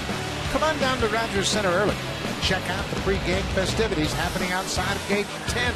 Win great prizes, enjoy the live music, and there's a licensed area. Gates open at 4:30 p.m. Call the Blue Jays for tickets at 416-341-1234. Log on to BlueJays.com and order your tickets for Summer Fan Friday festivals, or you can always stop by most Rogers Plus locations. Another good crowd on hand tonight. Blue Jays will have Thursday off, and Kansas City comes to town Friday, Saturday, and Sunday. Then the Blue Jays will head out west for some interleague play. The Arizona Diamondbacks. Former Blue Jay Aaron Hill had a big hit last night, a walk-off hit for the Diamondbacks in the 10th inning. The Diamondbacks, that was their 11th walk-off win of the season, and their 38th come from behind win. The Blue Jays will be there on Labor Day Monday.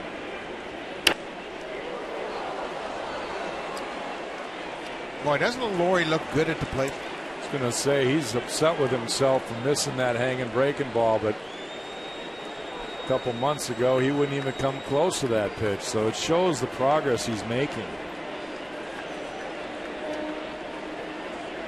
1-2. Kuroda got him to chase one down. Time now for the smooth move of the game, brought to you by Bacardi Oakart Smooth Spiced Rum. Bacardi is a proud partner of the Toronto Blue Jays. Tonight we're going to talk about smooth defense. As you see, Anthony Ghost slides his glove underneath this pop-up off the bat of Chris Stewart. Takes away a hit. That was the first play of the inning. Then Curtis Granderson, the last play of the inning. Another fine defensive play by Edwin Encarnacion to end the inning. Good glove work all over the field for the Blue Jays. Rajay Davis taps it back to the mound. 2 down. Edwin Encarnacion with his 34th home run of the season. And that good play at first. Anthony Ghost with a strong throw to the relay man, Ryan Goins, who threw to the plate. J.P. Arencibi. They tagged out Alex Rodriguez, cut down the runner at the plate. School is in session. Chad Mottola talking to 2 young hitters on the bench. Arencibi drives it toward the alley in right center. That's going to split the outfielders and go to the wall. Arencibi will jog into second with his second hit of the night. His 17th double of the season comes with 2 outs here in the 5th. It's amazing to me how certain hitters own certain pitchers. Talked about it before the game, how JP has got very good numbers against Hiroki Kuroda. And you can almost see why. He makes mistakes, and JP finally hits him. With 2 hits tonight, J.P. Arencibi is 9 for 21 against Hiroki Kuroda. Sierra tried to check and went around. Moises Sierra has one of the Blue Jays' 9 hits.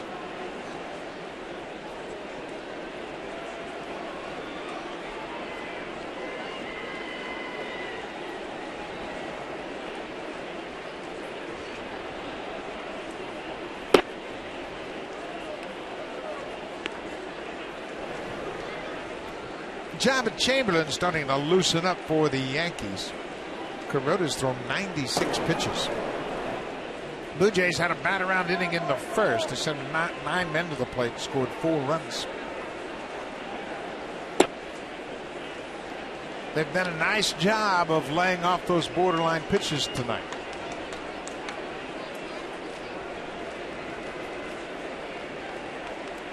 It hasn't been a typical night for Kuroda.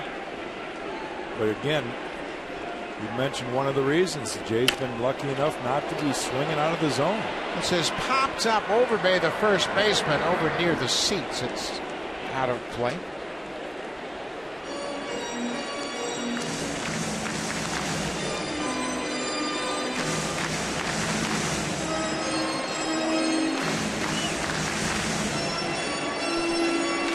Chris Stewart out on the mound talking to Kuroda, trying to figure out this could be final pitch of the inning.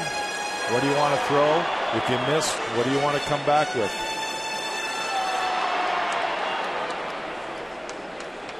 Two balls and 2 strikes. Arencibi in scoring position at second.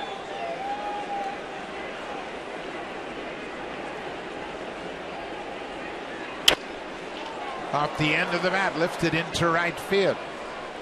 Suzuki moves under it, and the inning is over. The Blue Jays have a 7-2 lead. We'll head to the 6th, and here comes the Home Hardware cleanup crew, brought to you by Natura. Home Hardware's exclusive line of safe, environmentally friendly cleaning products.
A new one-hour show called Fox Football Daily.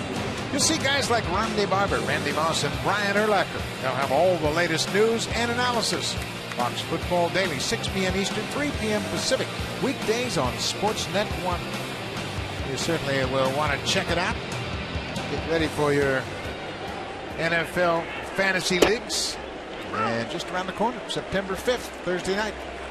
Opening night for the NFL. Alfonso Soriano.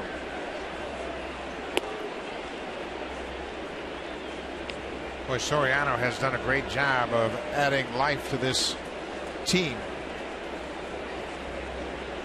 They were really desperate for right-handed power, and he has fit the bill. Soriano's now 37 years old. When he first came up with the Yankees, he credits Derek Jeter, Bernie Williams, and Mariano Rivera with his early success. He said, when I first joined the team, those three guys, all future Hall of Famers, took me in like I was one of their own. They treated me equally and made me feel really comfortable. And he strikes out. Good breaking ball. 6 strikeouts now for Redmond. Save during the Beauty Tone Paint Expert Sale, only at Home Hardware and Building Center locations. Homeowners helping homeowners with expert advice.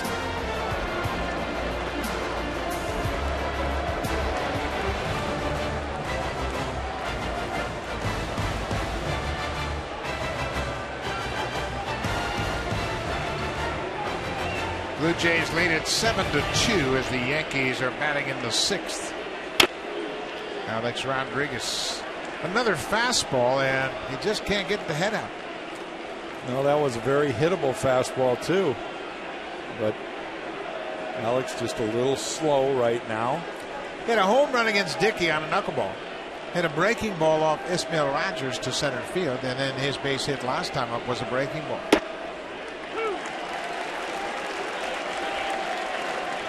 Ball right down the middle.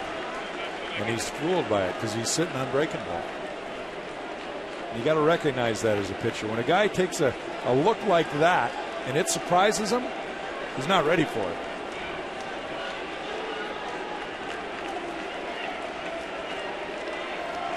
So Aaron Sebia offered 3 pitches. Redmond didn't like any of them, so he stepped off the rubber.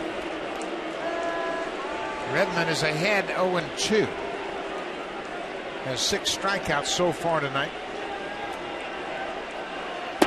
Dropped down and missed with the fastball.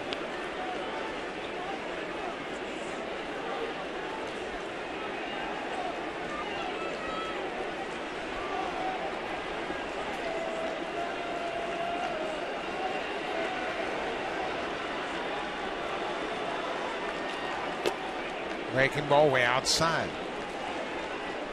Lyle Overbay is on deck.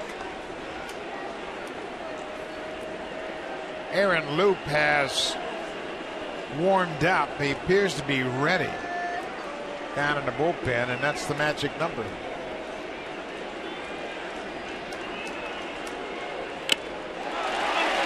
Rodriguez fouls off the fastball and strikes out. 2 down. Let's check in with Jamie Campbell.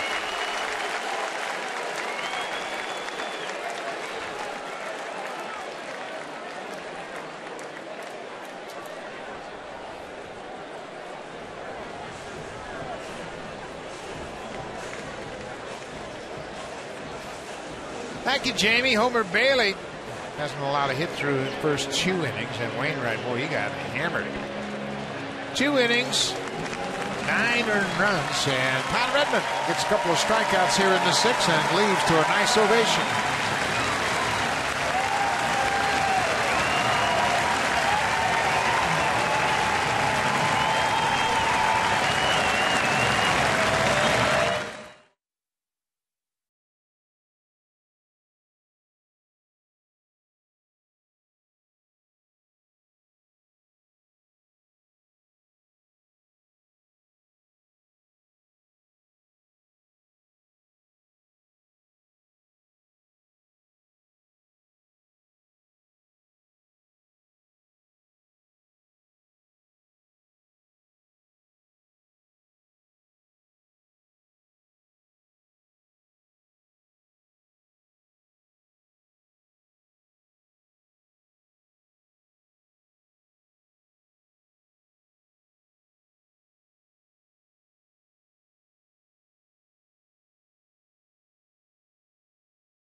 Jamie. Jay Bruce now with 87 RBIs on the season. Aaron Loop in to face Lyle Overbay. So Todd Redmond goes 5 2/3. Punches out 7, including 2 here in the 6th. Pitch count again kind of getting a little bit on the wrong side for Todd, but that's because of 7 strikeouts and 4 walks. Only 3 hits allowed. Both of the walks that started the 4th inning came in to score.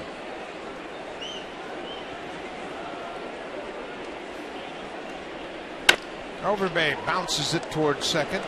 Goins waits on it, and the inning is over. Luke comes in and quietly retires. Overbay, we're going to the bottom of the 6th. Todd Redmond in line for his 2nd win of the season.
You'll follow games pitch by pitch and enjoy in-game video highlights. The app is available on the iPhone, iPad, iPod Touch, Android, and BlackBerry Z10. Season-long subscription packages are available. Visit BlueJays.com for more details. At Bat 13 is the official app of Major League Baseball. New pitcher into the ball game is the big right-hander Jabba Chamberlain, making his 38th appearance of the season. Jabba, one of those guys that always was looked at as going to be the next great thing, and just has been thrown back and forth over the years, early in his career from starter to bullpen, back to starter, and back into the bullpen where he's pretty much settled in. Fastball primarily been his number one pitch over his career. He's approached 100 miles an hour at times. Jabba Chamberlain really came on the scene in a big way his first season with the Yankees in 2007. Anthony goes, bunts it right back to the mound. Easy play for Chamberlain. One down. Let's check in again with Jamie Campbell.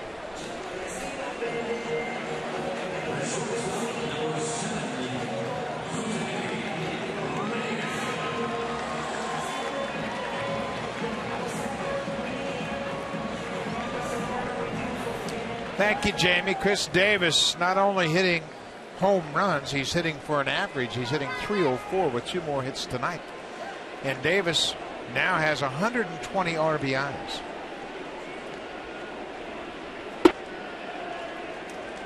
Baltimore and Boston going head-to-head at Fenway Park. Baltimore at the start of play tonight, 6.5 back of the front-running Red Sox. Tampa Bay had a tough loss last night. They had a 4-run lead at one point, and Fernando Rodney coughed it up in the top of the ninth. Pat Redmond talking with the veteran, Mark Burley.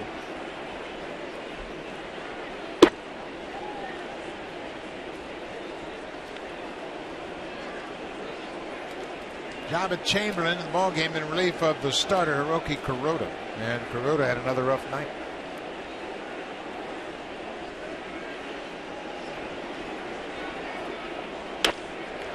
Lined hard but foul. He mentioned Chris Davis hitting his 47th home run. That's the 3rd highest total in Oriole franchise history. As Jamie mentioned, Brady Anderson hit 50 in 1996, and Frank Robinson hit 49 in his MVP season in 1966.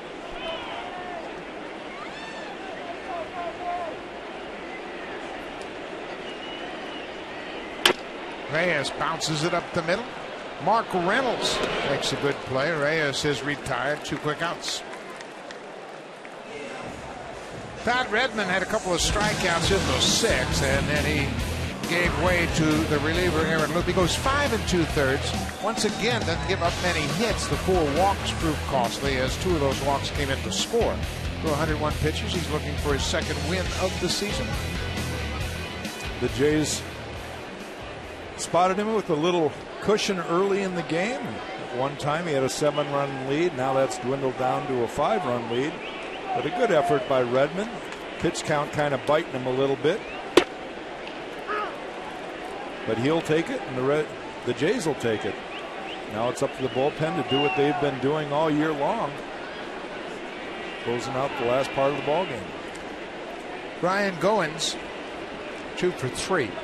And lined out to center field in his at bat in the 4th. You know, you talk about a young player coming up the big leagues.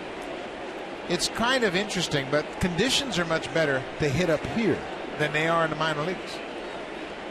Pitchers have a better idea of the strike zone, and that does really transfer to a borderline type player. When he knows the ball's going to be in the strike zone around that more, his focus can be sharper. And a lot of players that don't exactly light it up in the minor leagues get a chance in the big leagues, and they become stars. Same can be true, Buck, about pitchers. I remember a couple rehab starts in the minor leagues, and I went down there and I threw balls, and you couldn't throw it past these kids. They were swinging. They had a grandma to call. They had their mother to call to tell, hey, I got to hit off a big leaguer. And they were swinging by the time you cocked. Get your arm up over your ear, and they were swinging. 2-2, 2 outs. Jabba Chamberlain in his first inning of relief. Well, I tell you what, it's only been about a week's worth of games, but Ryan Goins has some good at-bats. This guy's had good at-bats for the last several years. Edwin Encarnacion with a home run in the second. It makes a Blue Jay fan smile to see a player like Goins and what he's doing. Takes a walk right there, so quite a night for Ryan Goins. Now it's time for the drive of the game, brought to you by the 2013 Honda CR-V and IIHS Top Safety Pick. Honda is the official vehicle of the Toronto Blue Jays. And tonight our drive of the game will be in the second inning with a man aboard, Edwin Encarnacion against Hiroki Kuroda. Skies it to left, but he gets enough of it to send it over the wall for his 34th home run of the season. RBIs numbered 98 and 99 for Edwin. On the ground, Jeter waits. It's short. They go to second for the force out. The inning is over. Blue Jays get a 2-out walk and nothing else. We'll go to the seventh. Aaron Loup.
Center start Tuesday, September 17th at 7:07 p.m. 3 night games, Tuesday, Wednesday, and Thursday night.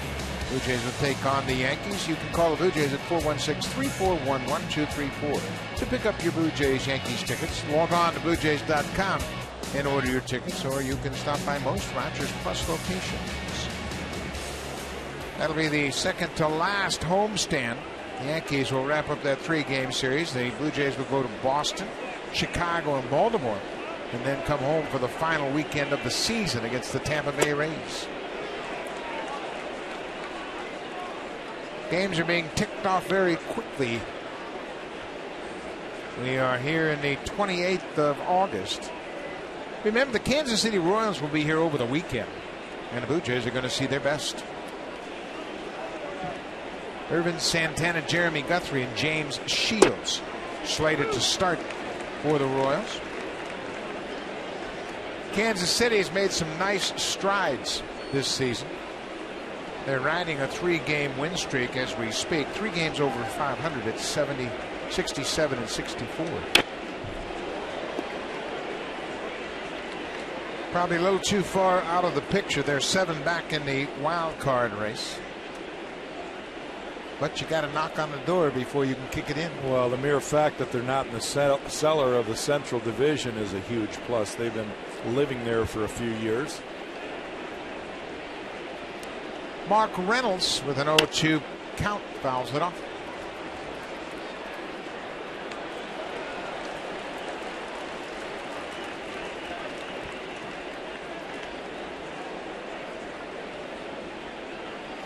Baseball is certainly international.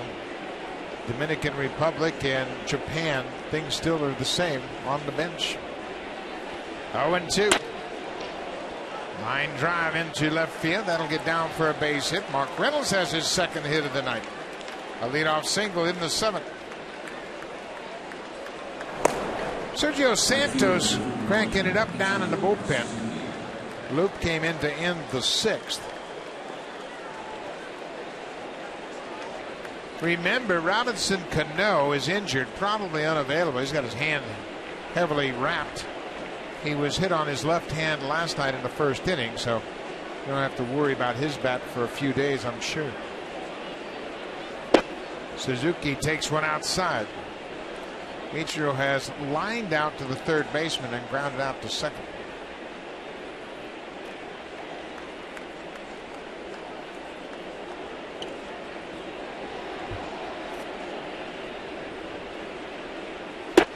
There's a strike. It's 1-1. Aaron Loop has really developed into a very reliable lefty pitcher, and it doesn't make any difference. Left-handed batter, right-handed batter, he can handle them equally effective.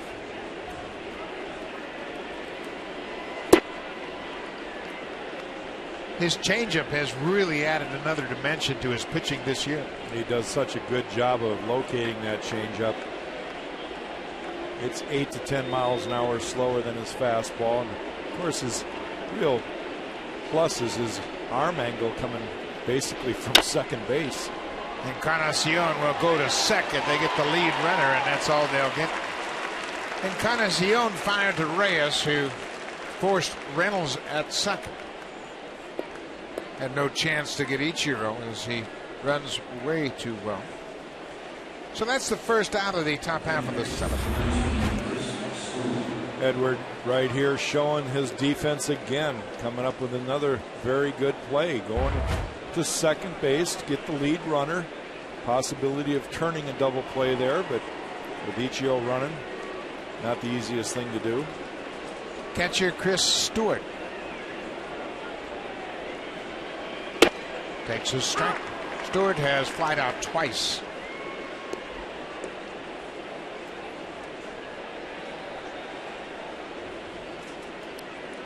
Stewart had a big pass ball in the 1st inning. It actually led to 2 runs. The Blue Jays had scored 2 runs on a double by Brett Lawrie.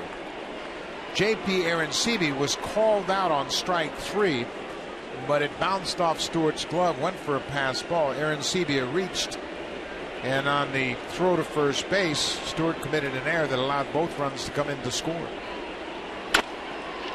That's a foul ball. It was a very peculiar inning, and it all started with a 2-out walk with a man at second base, and from there Brett Lawrie had a double. Davis was hit by a pitch, and then the strikeout of Arancibia led to 2 runs, capped off the 4-run 1st inning. That bends around the outside corner. Top of the 7th. This is the rubber game of this 3-game series. The Yankees won the opener. Blue Jays took last night's game, and now the Jays have a 5-run lead. Full count.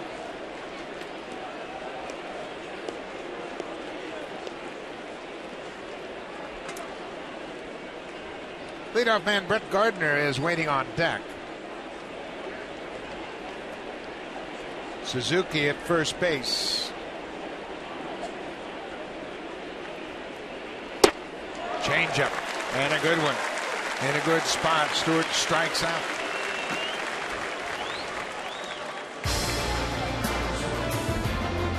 Come find out why more Canadians trust Mr. Lube's trained technicians with their oil changes than any other quick lube. We're #1 for a reason. Take good care.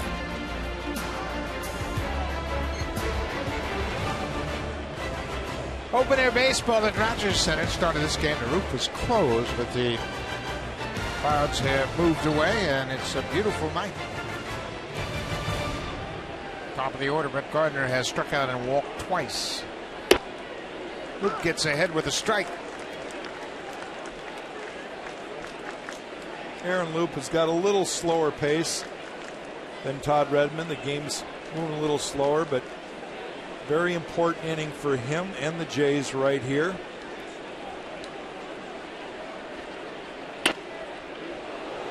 Gardner slashes it into the seats. 2 quick strikes on Brett Gardner. See if Loopy might throw that slider here. Keep it down and away on a changeup. He certainly has plenty of options ahead 0-2. Fastball away.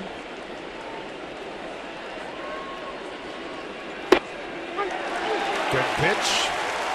Gardner strikes out on 3 pitches. 2 strikeouts in the inning. We'll go to the bottom of the 7th. Adam Lind has walked and scored. Brett Laurie had a 2-run double in the first, and Rajay Davis.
August 31st, the Blue Jays take on the Kansas City Royals. The game starts at 1:07 p.m.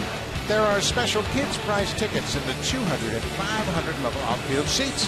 After the game, kids 14 and under can run the bases just like the pros. Call the Blue Jays at 416-341-1234. Log on to BlueJays.com and stop by most Rogers Plus locations. Junior Jays Saturday, always a big hit here at Rogers Center. Lots of great young fans out, and they drank their mom and dad along too. Adam Lind will start things off for the Jays here in the bottom of the 7th. Java Chamberlain, second inning of work.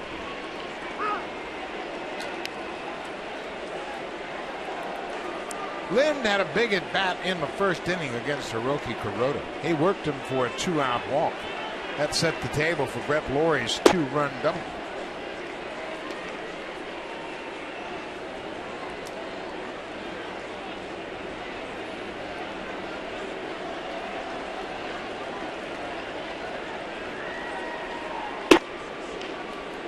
Two balls and a strike.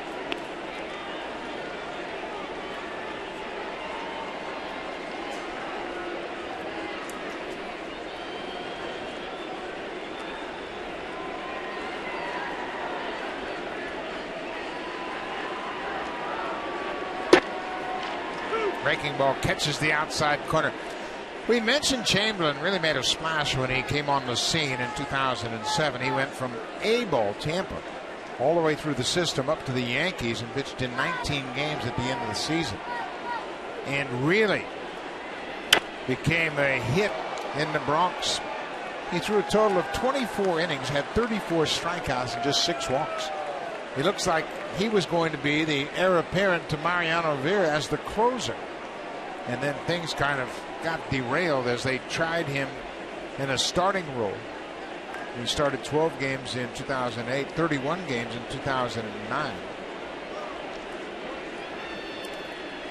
He bounces that ball right off the forearm of Chris Stewart. And that hurts.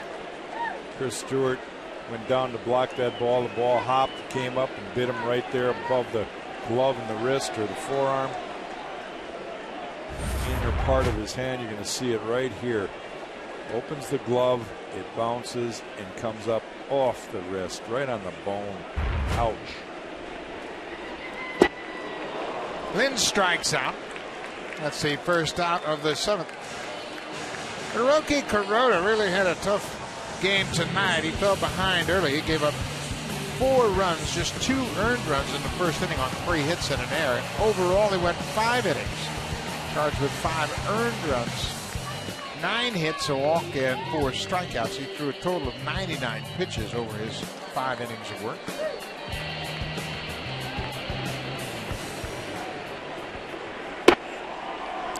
That's an area of concern for the New York Yankees. They're starting pitching. They have an older starting staff with Kuroda and Pettit. Andy Pettit pitched a whale of a game here last night. He went 6 innings, pitched very effectively, and beat the Blue Jays for the second consecutive start.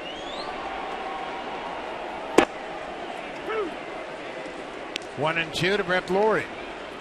Lawrie's had another 2-hit night tonight. His average creeping up toward 270. It's at 266 now. He's raised his average 67 points since July 22nd, just over a month. Stays on top of it, but hits it right to the second baseman, Reynolds.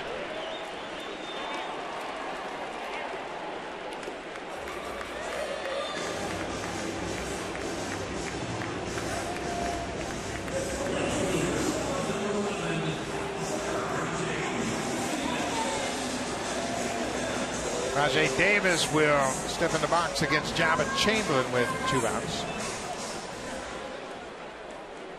Davis was hit by a pitch in the first inning, came all the way around to score. The Blue Jays have done all their damage in the first 3 innings. Since the third, they've kind of gone quietly. Things have slowed down considerably. Whoa. Rajay lost the grip on that bat handle, and it flew past Aaron Seavey, who was standing on deck.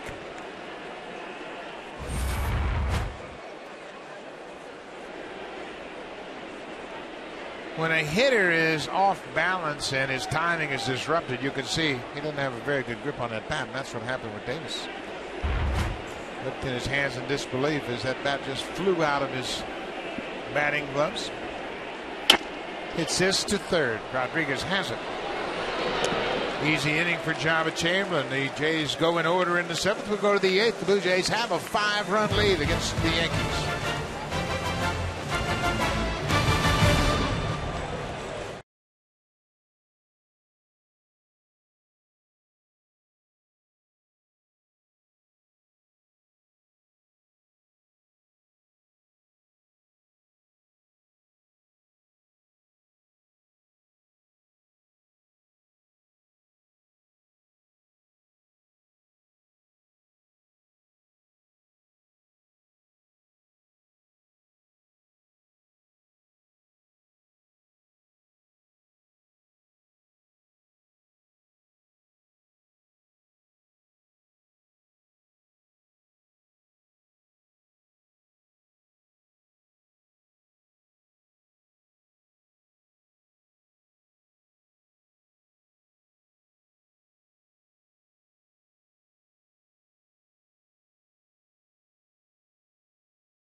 New pitcher into the ballgame for the Blue Jays is the right-hander Sergio Santos. He's making his 16th appearance of the season. Aaron Luke came in and did a good job. He goes a total of an inning and a third, and he closed out the 6th inning. So now he turns things over to the right-hander Santos. Since being recalled after his setback this year, Sergio Santos has really commanded his pitches a lot better, and that has got him kind of a steady roll. Steve Delabar on the DL right now, and with Delabar gone, Santos has really been called on to replace him. You can see Chris Stewart getting wrapped right there, a little pressure wrap, put a little padding on that bruise that he acquired, that breaking ball in the dirt from Jabba Chamberlain. Just trying to make sure it doesn't swell up and knock him out of this game. Boy. Steve Donahue, the trainer's been busy in this series. Boy. Of course, Cano was hit in the first inning of last night's game, and then Eduardo Nunez caught his spikes and fell down at second base last night, and he would eventually leave the game in the 9th inning. Jeter takes his strike. Nunez, he took a lot of grief from his teammates last night after the game. He fell down, looked like he was going to have to leave the game, stayed in the game, and then he got a base hit in his next at bat. But they had to make sure that they got him out of there, and he was lifted in favor of the pinch runner.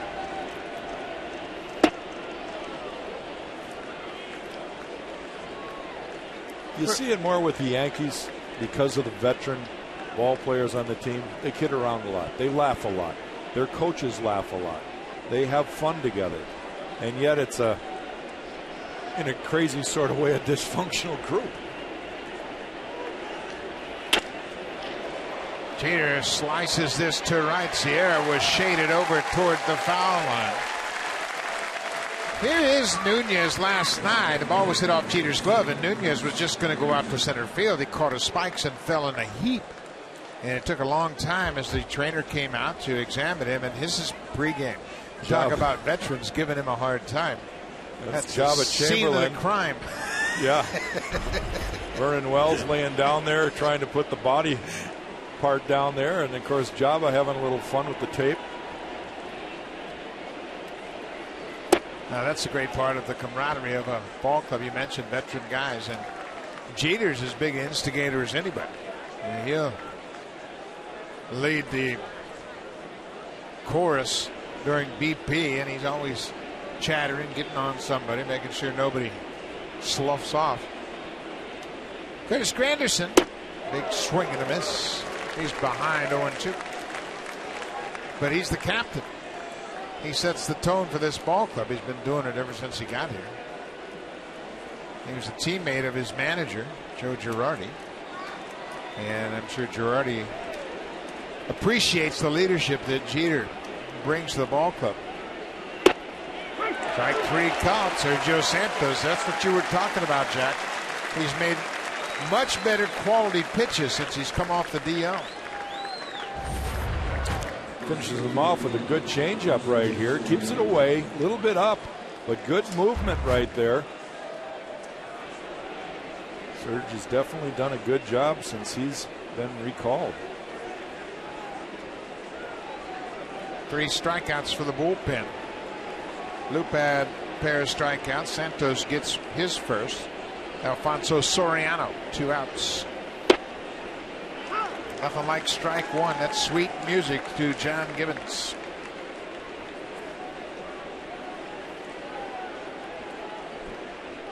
Soriano jumped on the first fastballs he saw yesterday off of Jay Happ. But here late in the game, trailing by 5 runs, Joe Girardi may have the take on, at least for one pitch. Slider, and he is behind quickly. Santos hasn't been able to stay healthy since he's come to the Blue Jays, but this is what they thought they got when they acquired Santos from Chicago. 0-2. Fastball hit hard to right, but that's going to slice into the seats out of play.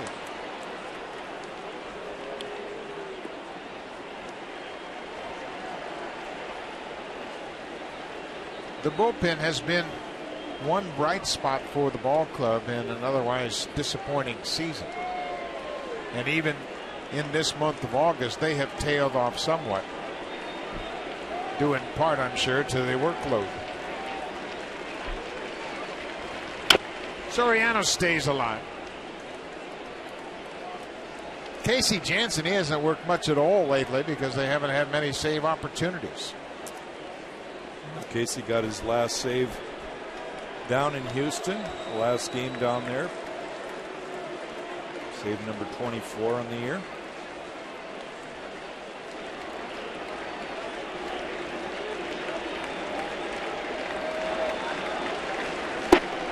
Strike three called. Santos with a pair of strikeouts in a perfect inning. Will go to the bottom of the eighth. The Blue Jays have a 7-2 lead. Now it's time for a Blue Jays Central Update. Here's Jamie Campbell and Greg Zahn in the Blackberry Broadcast Studio.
Appearance of the season.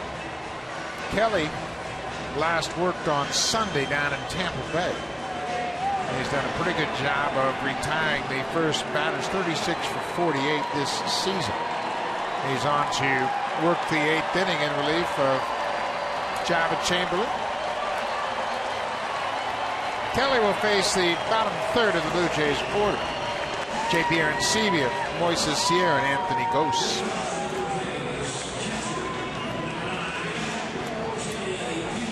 Blue Jays got off to a quick start. They were up 6-0 after 2. They hit Hiroki Kuroda hard. They had 6 runs on 6 hits through 2 innings.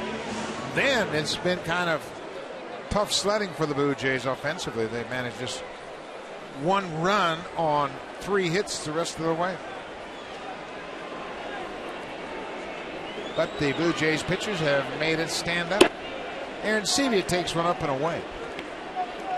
JP's had a 2-hit night tonight.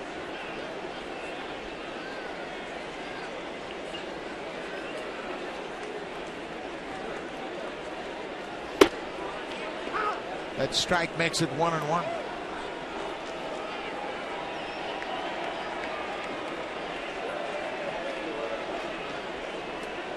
Another great crowd here at Rogers Center. Beautiful evening. Roof open.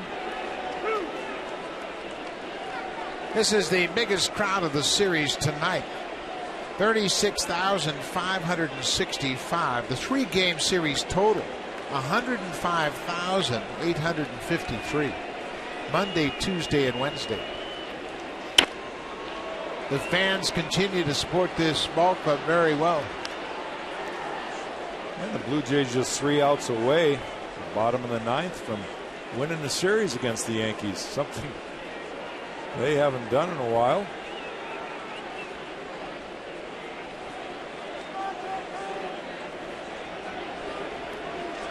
Arancibia hits it off the end of the bat. Soriano comes in, makes the catch. One out. Let's check in with Jamie Campbell.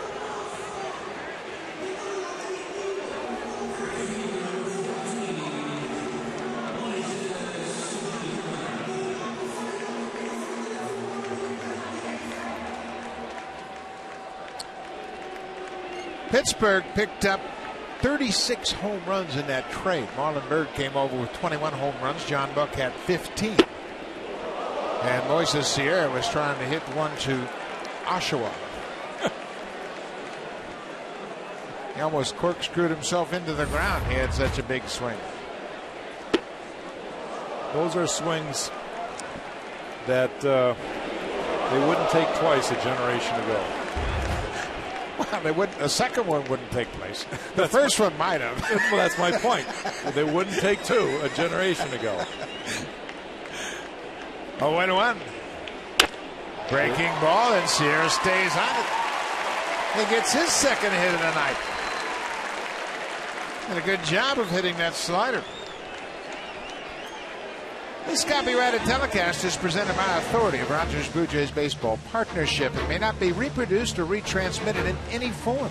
And the accounts and descriptions of this game may not be disseminated without the express written consent of Rogers Blue Jays Baseball Partnership. Now, Joe Girardi, after the one-out base hit, has come out to the mound to make a pitching change. They're going to bring the left-hander in to face Anthony Gose.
Sean Kelly gives up a one-out base hit, and he is pulled in favor of the left-hander Boone Logan, who will face Anthony Gose.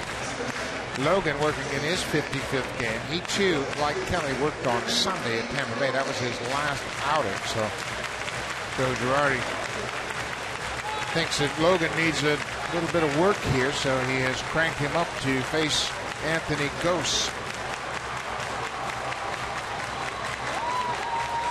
The Yankees, like the Blue Jays, will have tomorrow off.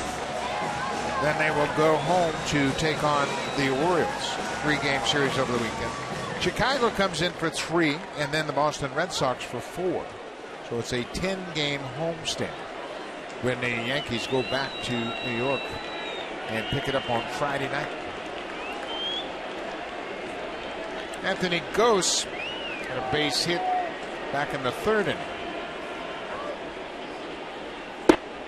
Logan misses with the first pitch.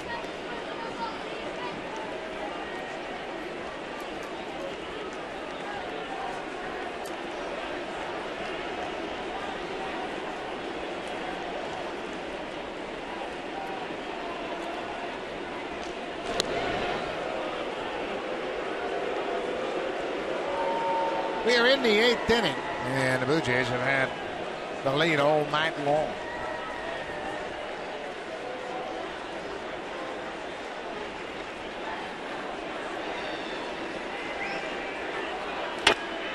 Ghost fouls it up the left side. Boone Logan is a workhorse for Joe Girardi. Last year, he appeared in a career-high 80 games. It was the most by a Yankee left-hander in franchise history. He used him a lot. Oftentimes, it was a batter or two, and he was out. You think about that, that's nearly half of the games that they play. Boone Logan, late getting off the bag. The only play they have is to go to second. They get Sierra on the force at second base.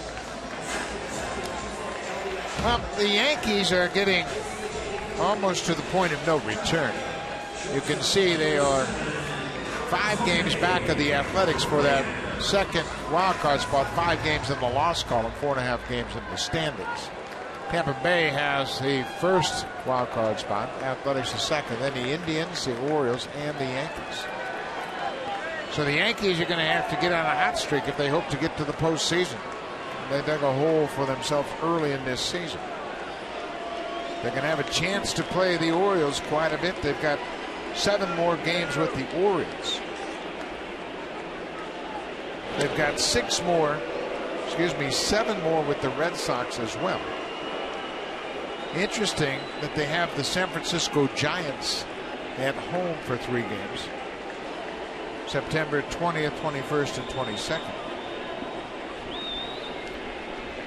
The Giants currently in last place in the National League West. They're 18 games out, 59 and 73. So it's not the Giants that were world champions last year, or even the Giants that were playing early in the season.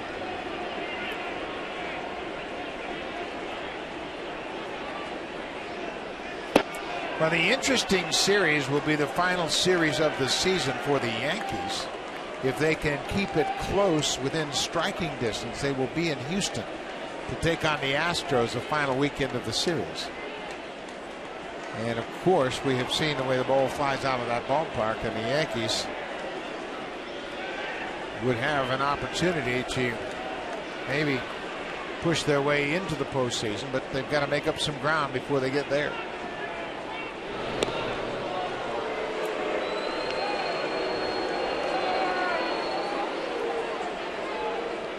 Anthony Gose was caught stealing in the 3rd inning. Chris Stewart made a heck of a throw. First time Gose has been caught this season.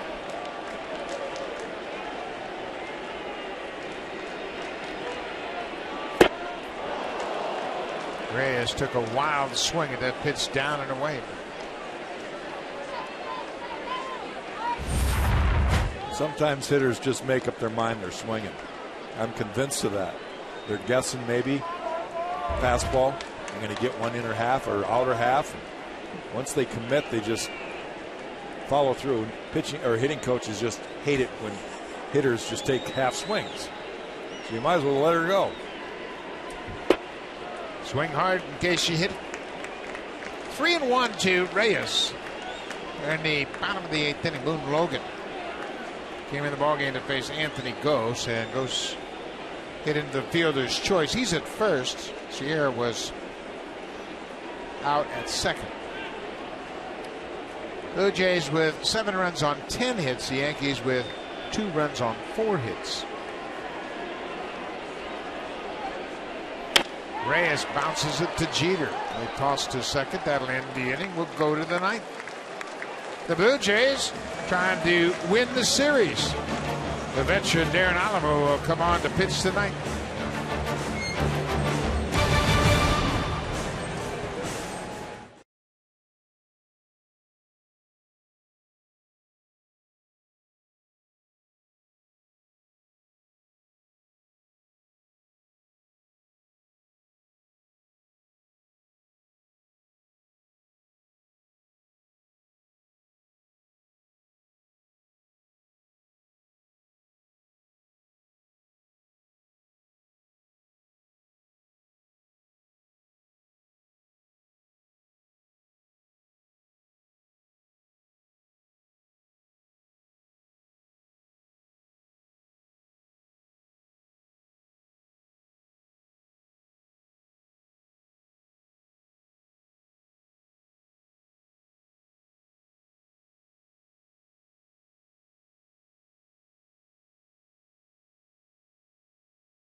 For the last time this season and your final opportunity to see the great Mariano Rivera.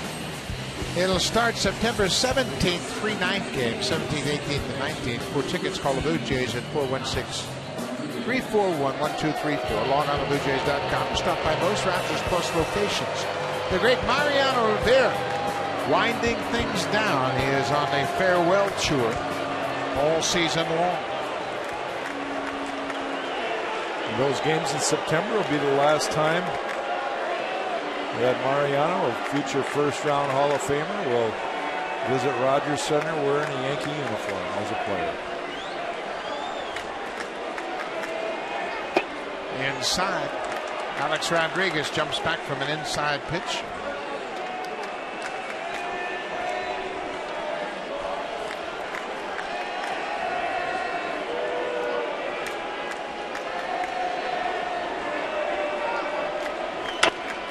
Rodriguez pops it toward the seats down the right side. That's going to reach the seats.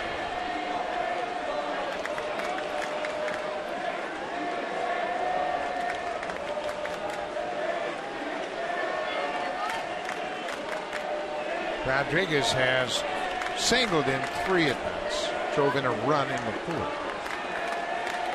He was gunned down at the plate on a beautiful relay by Brian Goins.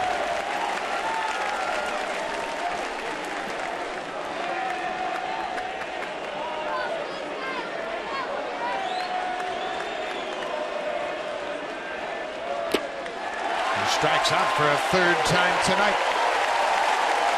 Now for a preview of what's coming up on Connected. Here's Ken Reed and Aaron Hawksworth.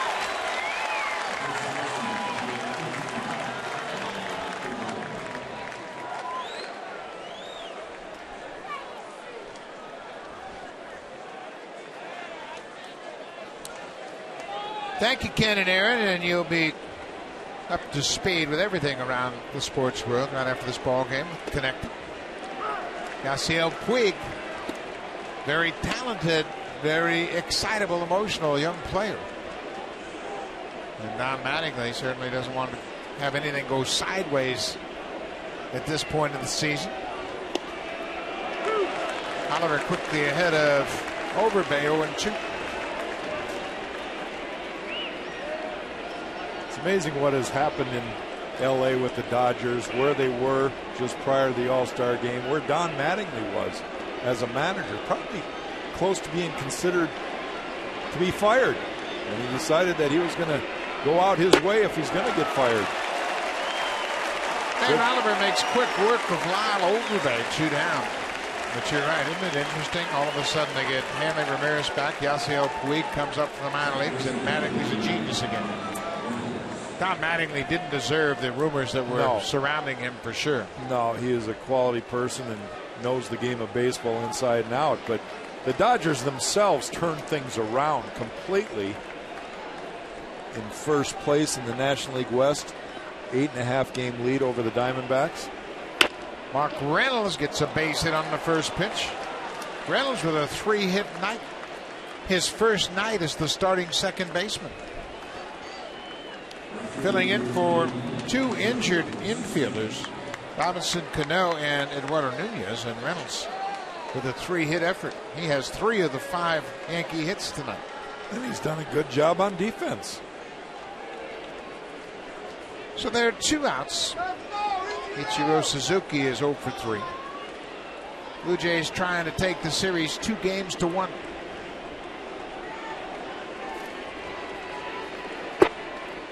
Strike 1 to Ichiro.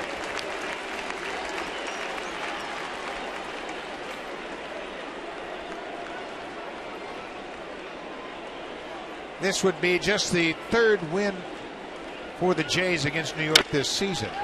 That's a fair ball. This should do it. Encarnacion goes to the bag, and the Blue Jays win it. Darren Oliver has a good inning in the 9th, just up a 2-out single and nothing more. And the Blue Jays indeed win the series 2-1.